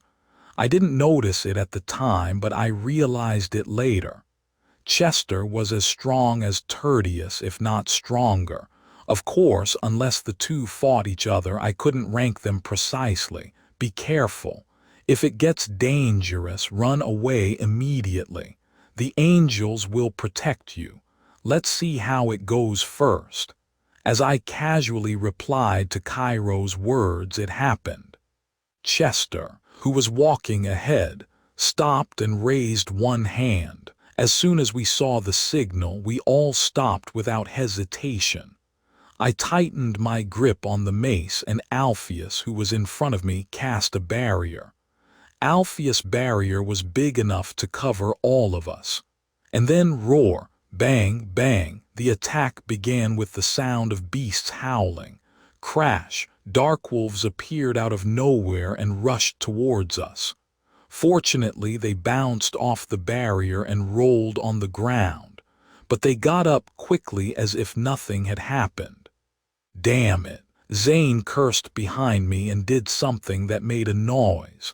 Master, what should we do? Alpheus asked me. We were surrounded by darkwolves in an instant. 6 darkwolves were staring at us from around the barrier. I scanned them. They looked like nothing more than ferocious dogs when I saw them in graphics, but they were actually very intimidating in reality. To see wolves here. The dark wolves were hard to see in the darkness, but their yellow eyes were clear, and the size of the dark wolves seemed to be twice that of a human. This was a different kind of fear from facing monsters, and it was midnight. The dark wolves got a buff at night. According to Saw, the buff for dark wolves was that their attack power and movement speed increased when there was no sun. Well, at least there aren't many of them. After a brief thought, I came up with a plan and opened my mouth. Let's take care of them. As soon as I said that, Chester and Alpheus nodded their heads. The barrier was lifted in an instant. At the same time, Chester flew forward. Swoosh, he cut through the wind with his sword and slashed 2 dark wolves in a blink of an eye. The 2 dark wolves fell without even screaming. After that, Alpheus used his holy power to kill another dark wolf, and I also moved my body. Grrrr. I swung my mace at the dark wolf that ran towards me. Thud. Good job. The dark wolf, hit by the holy mace, collapsed with its head caved in. Thanks to the item's advantage of being holy, I could easily kill one of them. And then the remaining 2 charged at me again. I swung my mace without a break, tilde thwack. The 2 dark wolves dropped dead without a sound. Phew. When all the dark wolves around us were taken care of, I unconsciously relaxed as if I had been tense. Is everyone okay? No injuries? Yes, we're fine. Me too. Alpheus and Chester smiled and nodded their heads. You're doing great, kid. Maybe it was because I had some experience fighting low-level monsters before, but it was a bit easier this time. Wow, that was close. Zane came up to me, breathing heavily, unlike the 2 kids. He had a bow in his hand. What a fuss. What a fuss. That was really dangerous if it wasn't for the master's barrier. Ugh, horrible. I chuckled as I saw Zane shivering. Let's move on. We still had a long way to go. Then Zane raised his hand. Wait a minute, master. Just wait a little bit. Why? When I asked him, Zane ran to the corpses of the dark wolves. He took out a knife from his pocket and started to rip off their fangs. Oh, that. It was a junk item that you could get from killing dark wolves in Saw. These are quite valuable, you know. It wasn't a big amount, though. Hee. It's the basic of a merchant to not neglect even the small things that make money. He seemed to have read my expression. While Zane was collecting the fangs, I looked around. The main purpose of this quest was to meet the believers of Cairo's faith. The believer was in a village somewhere deep in the forest. It must have meant the cartel village in the forest. And the location of the village was. I can't forget it. I couldn't forget it or fail to remember it. I cleared it once, but my character died here several times. If you enter the cartel forest and walk straight, you will face a moss-covered tombstone. The tombstone says cartel forest. If you face the tombstone, you have to move to the right. The cartel village is near the end of the right side of the tombstone. Ha ha, what a jackpot. Zane finished collecting the fangs and laughed wickedly. After he returned to the formation, I spoke. Let's go to the right. Yeah, it's faster to go to the village if we want to find someone. Zane also seemed to know the location of the cartel village. There's a village in this forest. Yeah, there are people who live in such scary places. After one battle, everyone seemed to relax a bit and started to chat as we moved, but we still maintained our formation. As we wandered through the forest, we encountered two more packs of dark wolves. They're quite numerous. The battles were as easy as the first one, but one problem was, the dark wolf leader still didn't show up. Is it because the quest progress is not enough? In Saw 2, I met the dark wolf leader at the end of the quest. As we continued our steps toward the village, at some point I saw a light in front of me. It was hidden by the darkness of the forest, but there was definitely a light. What is that light? I think that's the village over there. Alpheus and Chester widened their eyes as they spotted the light. I quickened my pace instead of answering. We walked briskly towards the light, and finally we found Cartel Village. Is this the place? A village. The two kids tilted their heads as I smiled faintly. Then Zane answered, "Yes, this is Cartel Village." It was no wonder that Alpheus and Chester were doubtful. What appeared before our eyes was a small and shabby place that could hardly be called a village. Around the village there was a wooden fence that surrounded it. Moreover, the fence had wooden planks haphazardly patched up, as if it had been repaired many times. And in one corner of the fence, there was a sign that said Cartel Village that was leaning to one side. It's a bit small. Inside the fence, there were only about 10 wooden houses that were too modest to be called a village. And in the middle of them there was something that illuminated the dark forest. It looked like a street lamp, but it was actually a wooden pole with a crimson stone embedded in it. What is that? A stone. The two kids also wondered the same thing as me. That's a sunstone. As the name implies, it's a stone that contains the power of the sun. Amazingly, such a precious thing is in this village. Zane muttered in awe. By the way, this guy seemed to covet the sunstone. Anyway, Cartel Village was able to protect itself from the dark wolves thanks to the sunstone. The sunstone not only contained the power of the sun, but also blocked the magic of the dark wolves. Besides, the dark wolves couldn't survive under sunlight. I approached the village. At that moment, someone appeared from behind the fence. Is this a dream or reality? He must have been sleeping near the fence, judging by his sudden appearance. I put on a business smile and greeted the middle-aged man. "Hello." Then I felt a gaze from beside me. Zane was looking at me with a slightly annoyed eye. What? You also smile like this when you work." I wrote "I'm a harmless human" on my face and walked towards the middle-aged man who looked like a gatekeeper. Then his eyes widened.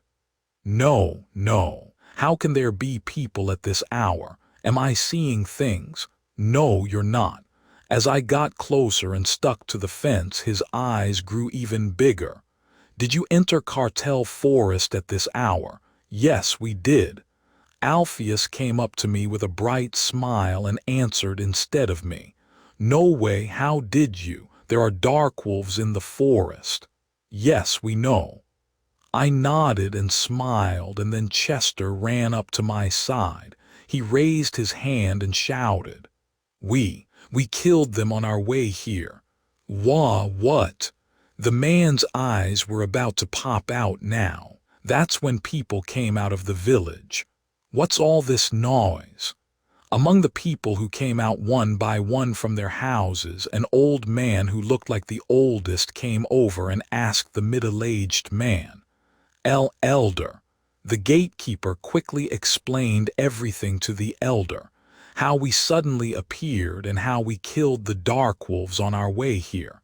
Then everyone in the Cartel Village started to murmur in surprise. Quiet. The people calmed down at the elder's words. The elder then looked at me and asked, "Is it true what Kess said? So the gatekeeper's name is Kes. Yes, it is. At my answer, everyone in Cartel Village lit up their eyes. Well, I can understand why. Then the elder opened his mouth as if he wanted to say something. What is this? I feel like I'm about to get a sub-quest here. I don't want to add more quests at this point. I took the initiative and asked first. By any chance, did someone from the Holden territory come here recently? Huh. Well, yes, but why do you ask? We came here to look for him. He's the one who called us here. Everyone in the village opened their mouths wide. The elder was no exception. Kes, hurry up and bring that young man here. Yes, yes, elder. Kes ran into the village hastily. Do I just have to wait now? As I thought that, Zane, who had been watching the situation, spoke to the elder. Excuse me, but can't we go into the village? This kid, I thought he had something important to say. Zane asked the elder with a businesslike smile. The elder was startled and gestured with his hand. Oh, right, I'm sorry, please come in quickly. The villagers who were gathered around the elder opened the gate for us. Only then could we enter the village, and just in time Kes came back. Next to Kes was a young man of about my age, running out of breath. The young man, who looked exhausted, brightened up when he saw me.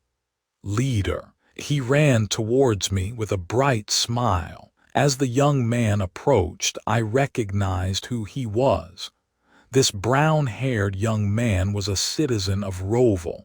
He was one of the people I had rescued from the underground prison of the Rises Church. The young man who came up to me was so happy that he shed tears. He clasped his hands and looked up at the sky. Oh, Kairos, you really heard my prayers. Yes, yes. This is the child. This is the child who prayed fervently to me. He has a very pure soul. Kairos also seemed very pleased. And finally, a system window appeared. Subquest Salvation 1. Desperate Prayer Clear. Subquest Reward will be given. Subquest Update. Subquest Salvation 2. The Story of Cartel Village Content. You have encountered the people of Cartel Village. Investigate what happened to them. Goal: listen to the story of Cartel Village. This quest is a linked quest success. Found the clue for the next quest failure. Final success reward. Agent draw ticket 5 pieces. Do you accept? Yes/no. I had a rough idea of what happened in Cartel Village, but I had to accept the quest to proceed. After accepting the quest, I saw the young man sitting on the floor. I approached the young man, who was still shedding tears of gratitude, and reached out my hand. Get up, brother. The young man sniffed, grabbed my hand with both hands, and got up. I didn't expect you to come here in person. Thank you so much. No, it's not me. Kairos heard your prayers and sent me here. It's all his will. That's right, that's right. I smiled happily, and Zane whispered in my ear, Master, you're good at acting. I glared at Zane, and he flinched slightly. What? Are you the leader of Kairos faith? The elder took a step closer to me, but his eyes were different from before. I was surprised by his cold gaze, but I didn't show it. Yes, I am. Also, the villagers' eyes had changed. What? In H-Saw, when Tertius visited the village in the Cartel Forest, the villagers asked him for help to kill the Dark Wolf. But now it was different. Maybe this is also a hidden route. The children and Zane also felt the change in the villagers, and their faces hardened. The one who changed the atmosphere was the believer young man. Let's go to my place first. Elder, is that okay? When the young man asked, the elder reluctantly agreed. "Please do. Come on." We followed the young man into the village. The young man's place was the smallest house in the village, a space that was no different from a hut. It was big enough for 3 or 4 people to sleep in. We sat there huddled together. "I'm sorry for bringing you to such a humble place." The young man scratched his head and looked guilty. "No, this is fine." Zane gave him a thumbs up and answered. The young man thanked him sincerely, even though it sounded sarcastic. "Sorry for being late. My name is Cyril." "Oh, I know you're the leader." When I tried to introduce myself naturally, Cyril smiled and said, "And these two are the priest and the paladin, right?" "Yes, that's right. Yes, yes." Alpheus answered confidently, and Chester blushed as if he was embarrassed. "But who is this person?" Then Cyril asked about Zane. He looked guilty. Zane opened his mouth to introduce himself, but I was faster. "This is my servant, Zane." When I took the initiative, Zane glared at me. "What are you going to do?" "Oh, I see. By the way, Cyril, brother, how did you end up here?" Now that the introduction was over, I asked him what I was most curious about. Cyril cleared his throat and began his story. "I came to the cartel forest a few days ago." Cyril's story was like this. After the reconstruction of Roville, Cyril's parents wanted to open a fruit shop in Roville. In the meantime, they heard a rumor that the fruits in the cartel forest were delicious, and Cyril came here alone to investigate. Unfortunately, it happened at the same time as the Darkwolf appeared. He was lucky enough to get help from a villager and stayed here. I couldn't get out of the cartel forest for some reason, and as the days went by, the food in the village ran out and it was a big problem. There was nothing to eat right away, so the people who went out to get food during the day didn't come back either. Cyril explained with a grim face. For some reason, even during the day, there was fog in the forest. It was really like hell. The reason why people couldn't get out of the cartel forest and the fog covered the sun during the day was all because of the magic of the Darkwolf leader. If I had known this, I would have used the fruits from other shops like they did. I came to the cartel forest thinking I could do something, but the fruits were tasteless. I realized it was a false rumor, and because of that I was trapped here. Of course, the rumor that the fruits in this place were especially delicious was false. If the fruits in the cartel forest were really delicious, they would have been distributed in Ellen long ago. I felt so stupid that I had a hard time because of this. I silently patted Cyril's shoulder. He smiled faintly.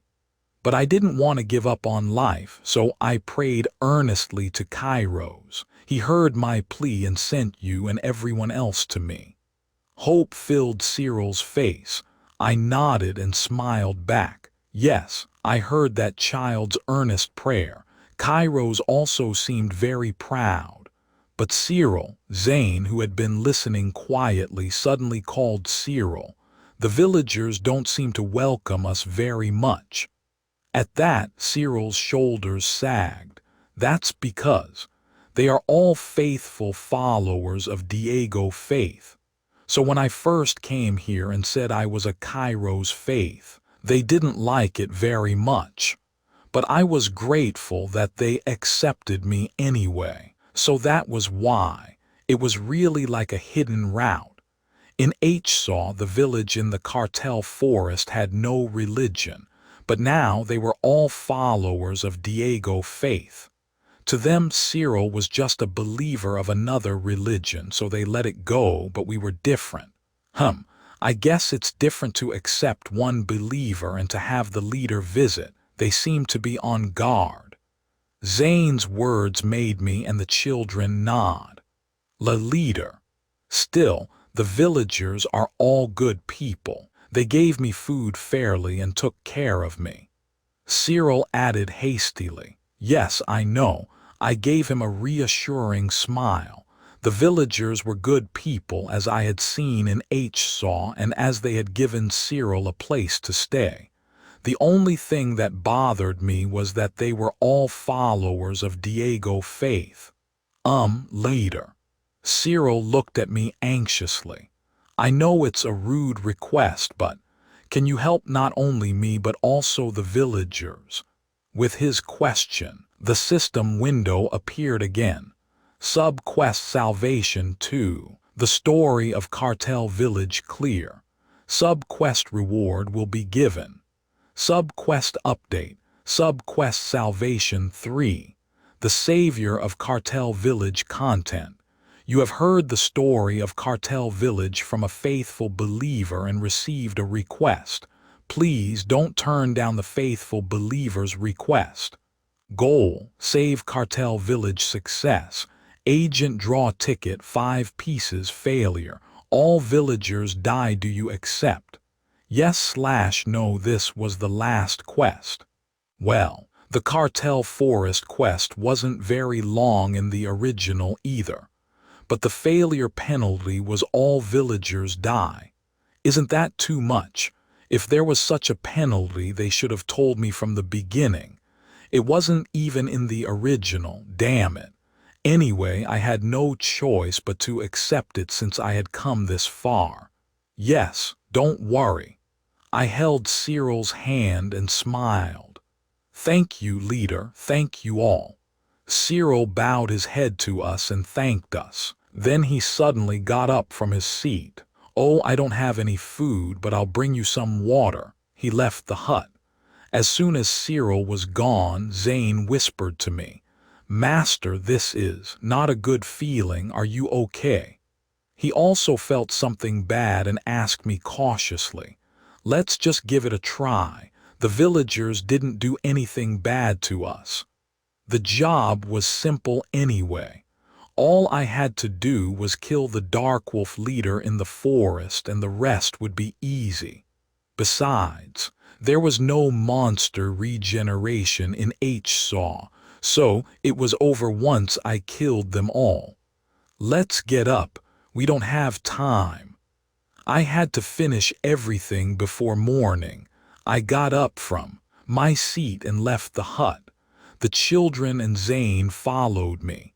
Then I ran into Cyril, who was carrying a bucket of water from somewhere. "Leader, where are you going?" Well. As I was about to explain to Cyril, the villagers came rushing to the hut. The elder and Kess were at the front. "Elder." Cyril turned his head in surprise and the elder said with a stiff face, "You're all here. What's going on?" Cyril hurried over and asked. The elder looked at me and said, "I'm sorry, but everyone except Cyril has to leave the village." "What? Elder, it's night time," Cyril exclaimed in shock. "I know, but you came here through the forest at night. That's..." Before Cyril could say anything, I walked up to the elder and faced him, and I nodded with a smile. "I understand." I walked past the villagers. Yeah, I was going to leave anyway. The gatekeeper of the cartel village, Kess, stared blankly at the back of the leader of Cairo's faith who was leaving the village. As he watched them, he felt doubt and anxiety rising from somewhere in his heart. Kess looked at the elder with a questioning gaze. The elder was smiling as if he was relieved that the believer of Cairo's faith had disappeared. Kess whispered carefully to him, "Elder, they said they dealt with the Darkwolves and came to our village. Shouldn't we accept their help?" The elder's eyes became fierce. "That's doubtful. They might have had some luck, but if we don't expel them, we will betray Lord Diego, and then we will receive the divine punishment." The word divine punishment caused a stir among the villagers. What if we become like Herwa? As the people trembled in fear, the elder lifted his lips. "Lord Diego will save us. We have done as he wished." As Cyril listened to the elder's words, he bit his lips. He silently stood in his place and moved past the people. As Cyril seemed to be leaving the village, Kes grabbed his shoulder. "Cyril, where are you going?" Cyril looked at him with a serious eye. "I'm going to follow the leader." His eyes were determined. "What? That's dangerous." Kes shouted, and Cyril's clenched fist trembled. "Then why did you send the leader away to that dangerous place?" That's. Kes couldn't say anything. Then the elder came to them. He spoke with a kind face. "Go ahead, Cyril, if you are not afraid of the divine punishment that will come to you someday." At that word, Cyril just glared at the elder. Then the elder raised his lips and added, "You are afraid too, aren't you? Then it's not too late now. Repent and become a faithful servant of Lord Diego." As if he was receiving a sublime god, the elder stretched out his hands to the sky. Cyril stared at him with a cold eye and opened his mouth with a chilly voice. "Elder, have you prayed to Lord Diego every day since the dark wolves appeared?" "Of course. Not only me, but all the villagers prayed to Lord Diego. We believe that he will save us soon." "Then why did most of the villagers die?" The air around them became cold as Cyril uttered what everyone had been trying to ignore. "When I first arrived here, there were more than twice as many villagers as now." Neither the villagers nor the elder could continue their words. Cyril looked at each one of them and drove a wedge. "But not now." Cyril's eyes became fierce. "Everyone in the village prayed every day, but who came to this village?" Cyril turned away from them. "I don't care who you believe or worship, but if the situation was reversed, Lord Kairos would not have driven you away." Cyril left only those words and left the fence of the cartel village. No one in the village opened their mouths until his figure disappeared from sight. "They are funny people." He left the cartel village and returned to the forest. As he got a little away from the village, Zane made a sarcastic remark. "How can they reject people with a different religion in this situation? How can they kick us out when their lives are at stake?" "Calm down, Zane." "No, are you okay, master?" Zane seemed to be emotional as he spoke and even snorted. I patted his shoulder. "Well, I'm not feeling very good, but I can't blame them either." "Yeah, that's right. Every religion had its own unique atmosphere. For example, in Cairo's faith that I belonged to. Cairo's faith pursued faith, trust, and freedom. It was a peaceful side. But Diego's faith was different, oppression and control maybe. They pretended to be free and beautiful on the surface, but Diego was an evil god in essence. In Saw, some of Diego faith's believers became one because of their appearance on the surface, but most of them were close to brainwashing. Wait a minute. Wait. Why didn't I think of this? Brainwashing. Maybe this is what happened to Tertius. It was just a guess, but this world was a hidden route, so it wasn't impossible. I pity those who don't know Lord Cairo's beauty. Yeah. As I was gathering my thoughts, I heard the children lamenting. Somehow I heard this somewhere before. Leader. At that moment I heard a voice from afar. Cyril was running across the night forest toward us. What? Why is he here? Brother Cyril, why aren't you in the village instead? Huff. Cyril couldn't breathe properly as he ran so hard. It could have been a big trouble, as if we were moving fast. If Cyril had been a little unlucky, he would have become food for the wolves. Huff, but we met like this, Huff. Cyril wiped his sweat and smiled. And when I, Huff, go back to Roval, Huff, I want to become a priest of Cairo's faith. Cyril shouted loudly, a priest. The system window appeared at that moment. Congratulations! The first person who wants to convert to Cairo's faith has been born. A new feature, agent appointment, has been added. Agent appointment. You can appoint anyone you want as an agent of the Cairo's faith. Wow, awesome. There was such a feature. And it was a new feature thanks to Cyril. Hoo-hoo, such a wonderful child. I'm so proud. Kairos was very touched by Cyril's words and sobbed. For now, I ignored Kairos and pondered. The Kairos faith system was not yet established, but I needed more hands when the temple opened, so it would be perfect to use them as priests and workers. But why did he suddenly do this? Cyril, brother, calm down first. By any chance did something happen while we were away? You're a son of a fruit shop owner, aren't you? How did you suddenly have a change of mind and want to become a priest? I actually had some trouble in the village. Then Cyril started to tell his story. There was some conflict in the village. But Cyril, you were so tough against the villagers. You seem to have a stronger mentality than I thought. I see, you had a hard time. I nodded at Cyril. Then Alpheus, who was quietly listening to the story, grabbed Cyril's hand. You did well, Cyril, brother. No, your holiness, I didn't have a hard time. I just felt sorry for the villagers. Unlike me, who witnessed Cairo's power with my own eyes, they didn't. It was the mindset of a true believer. You passed. I patted Cyril's shoulder. Brother Cyril, let's talk about the priest stuff later when we get back to Roval. Oh yes, we had something to do right now.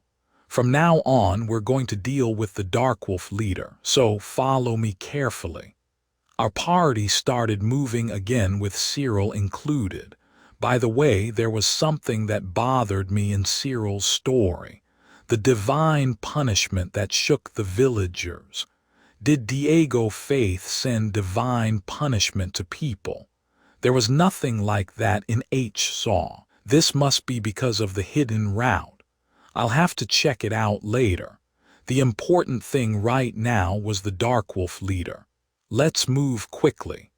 I led the group to the Darkwolf's hideout that I remembered. At the same time, in the cartel forest Darkwolf's hideout. The Darkwolf leader felt the number of his dwindling kin and did not let his guard down. Only the instinct to kill humans was swirling in the Darkwolf's leader. But at that moment, a strong fear began to approach. Keying the Darkwolves instinctively realized they couldn't run away from it that was coming at a fast speed through the dark forest. It was approaching them at an absurdly fast speed, and soon enough it revealed itself at the Darkwolf's hideout. Hello, doggies. Under the moonlight, a man revealed himself. He wore leather pants and nothing on his upper body. He was a beautiful man that anyone would admire. He knew that fact well, so he showed off his body. His firm and balanced muscles shone more under the moonlight. His violet hair that reached his waist fluttered softly in the wind, and his black eyes sparkled mischievously. The man's sharp gaze swept over the terrified Darkwolves. He approached them with light steps, humming a tune. The Darkwolves flattened themselves as the man got closer.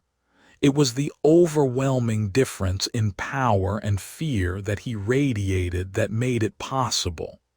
Good boys, The man narrowed his eyes and walked towards the leader of the dark wolves. The dark wolf leader, who was more than 3 times bigger than the man, bowed his head to him. Then the man took out a black bead from his pocket. The black bead, the size of a fist, touched the forehead of the dark wolf leader.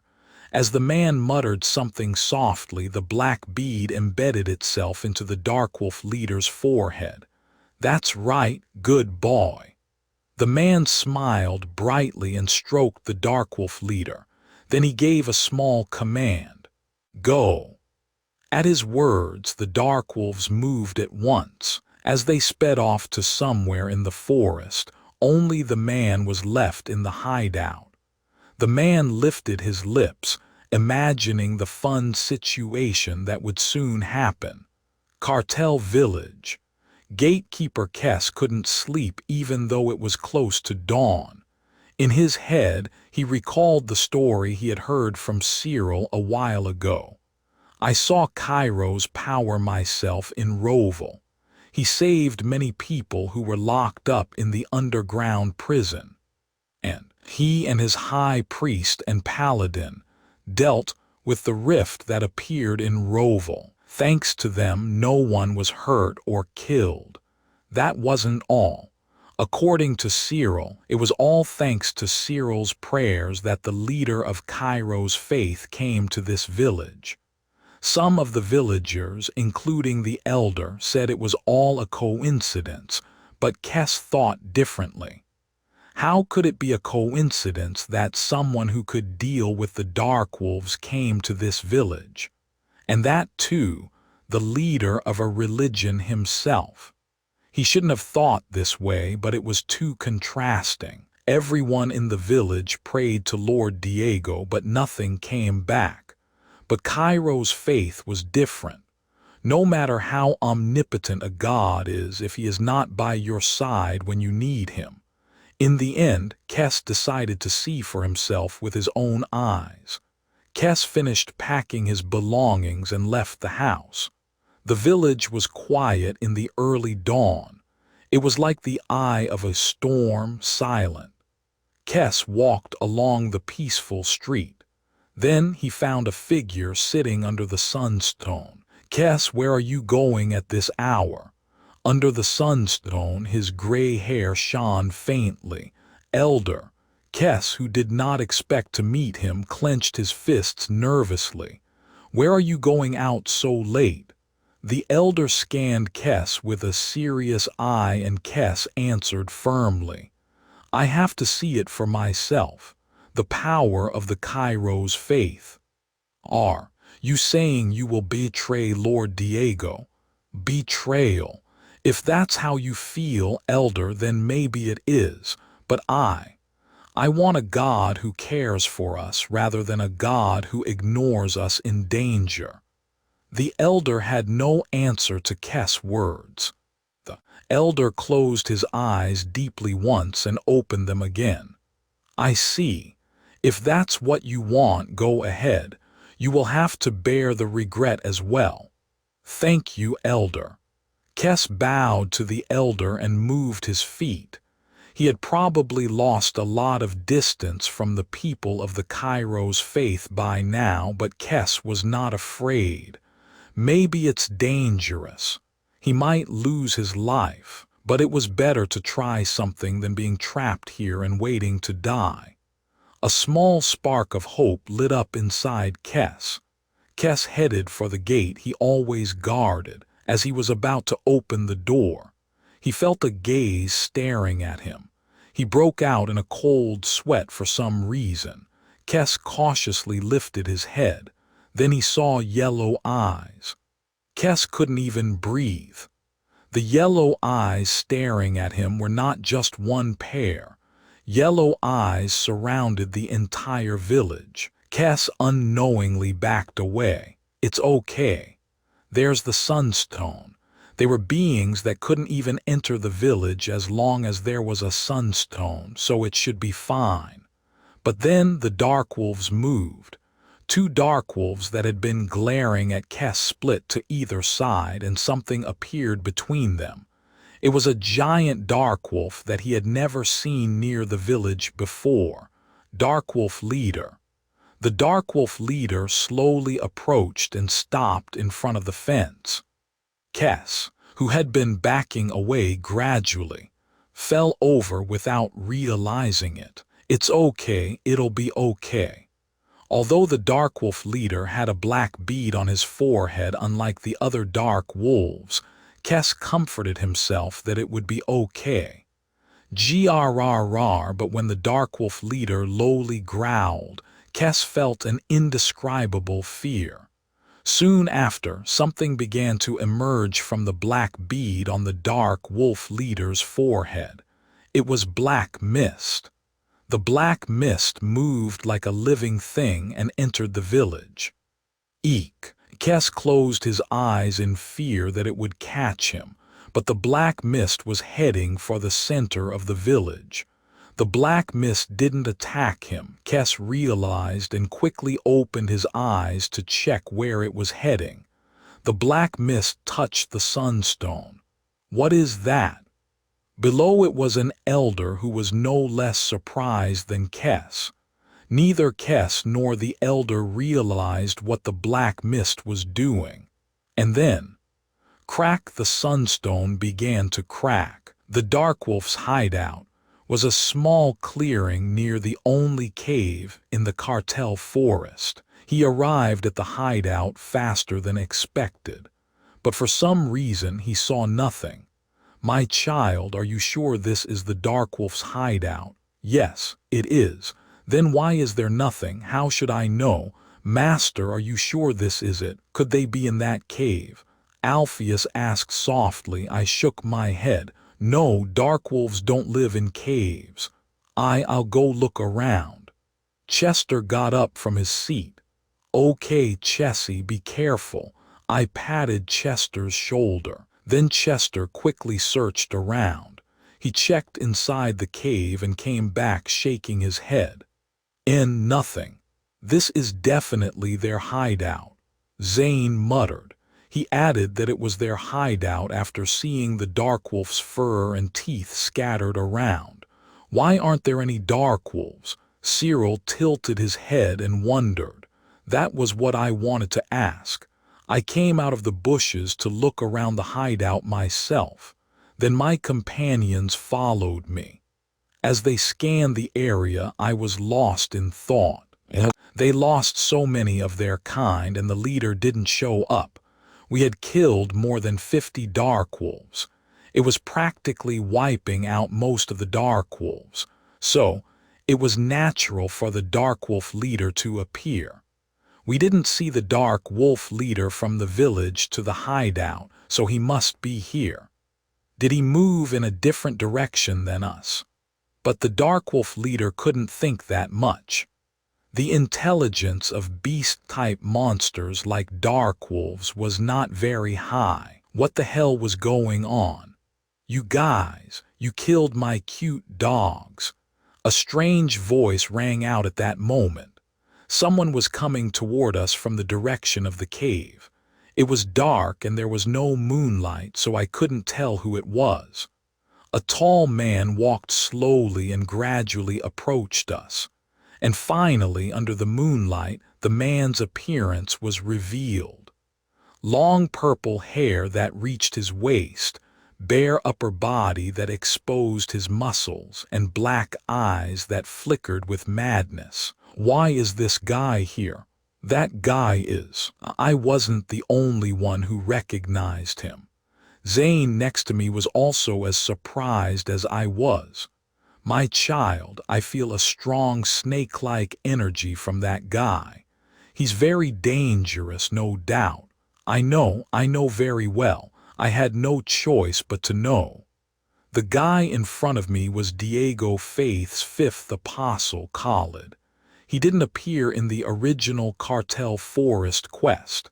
Khalid's appearance was still far away.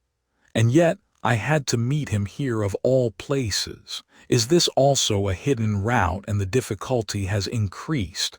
But this is too high even though it's the difficulty level. As I cursed inwardly, Khalid's lips slowly opened.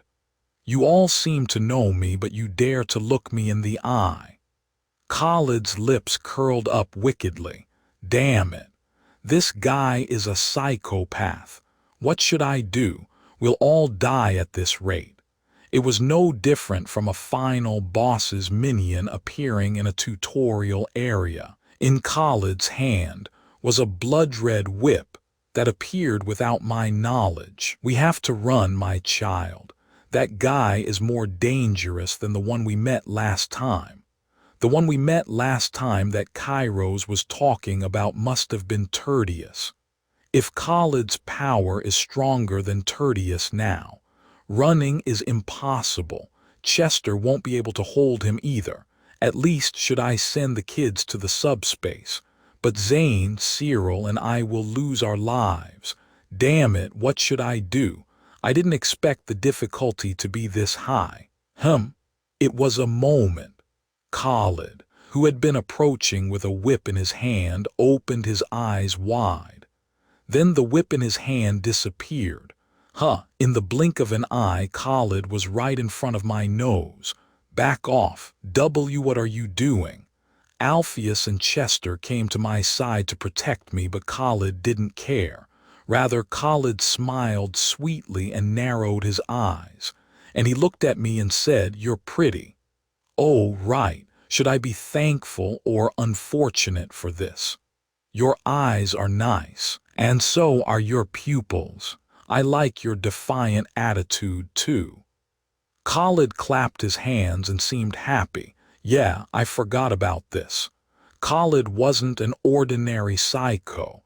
He was the craziest among Diego's apostles, a lunatic. He didn't hesitate to stain his hands with blood, and at the same time he loved beautiful things the most.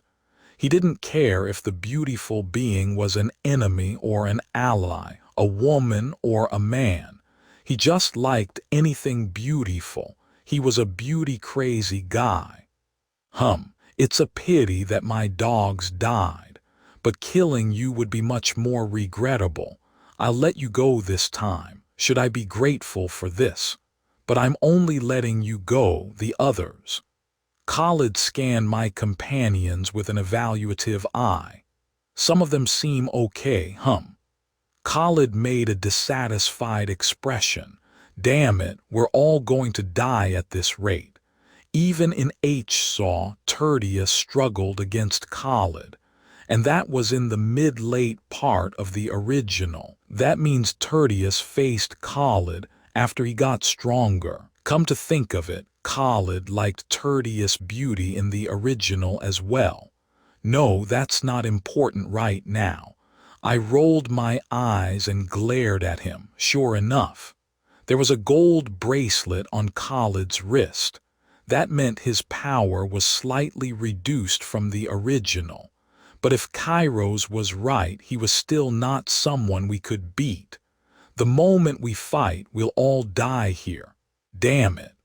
Why did I have to get involved with Khalid here? I opened my mouth with difficulty as I watched him grow colder. That won't do. Then Khalid's gaze fixed on me. Your voice is pretty good too. You're to my liking in many ways, but why won't it do? Yes, it won't de-act. In an instant, Khalid grabbed my neck with his hand. It was so hard to breathe that I couldn't even swallow saliva. Master, this bastard, my child. The kids and Zane were surprised and ran toward me. But at that moment, Khalid spread a red barrier around me and him. I felt a deep, dark energy from the barrier. The kids and Zane, even Cyril, tried to break through the barrier with their attacks. The barrier seemed alive, and tentacles sprang out and blocked their attacks. Zane and Cyril were hit by the attacks and fell back. The kids were also fighting back, but they were busy blocking the tentacles' attacks. And it seemed to have soundproofing as well because I couldn't hear anything around me. Cough, ugh. I looked around while trying to shake off Khalid's hand, but his hand wouldn't budge. "You snake bastard! How dare you!" Kairos shouted something, but that didn't reach me either. It was then, flash a white light burst out of my body. For a moment, Khalid's brow furrowed. Ugh, this power! Khalid let go of me in pain and backed away. Huff cough, I collapsed on the ground and gasped for breath. I coughed and gagged, and it was hard to regain my senses. This crazy bastard, my child. Are you okay? I squeezed out all my strength, but pushing him away was the limit. I'm sorry. Kairos has helped me. Thank you, Kairos. I wiped the saliva from my mouth and got up. I glared at him. You, that power, what are you doing? This is interesting. He seemed to be in pain just a moment ago. Thanks to Kairos' power that pushed Khalid away for a moment, the barrier that was attacking my companions stopped moving. My companions glared at Khalid as if they wanted to kill him, and continued to attack as if they wanted to break the barrier. Thank you, guys. I feel like crying. On the other hand, Khalid looked at me with interest in his eyes. I wanted to kill this guy, but I couldn't show any unnecessary reaction here. If I provoke this guy, he'll be more annoying later. What's your name? Leviathan. Your name is not so good. This bastard.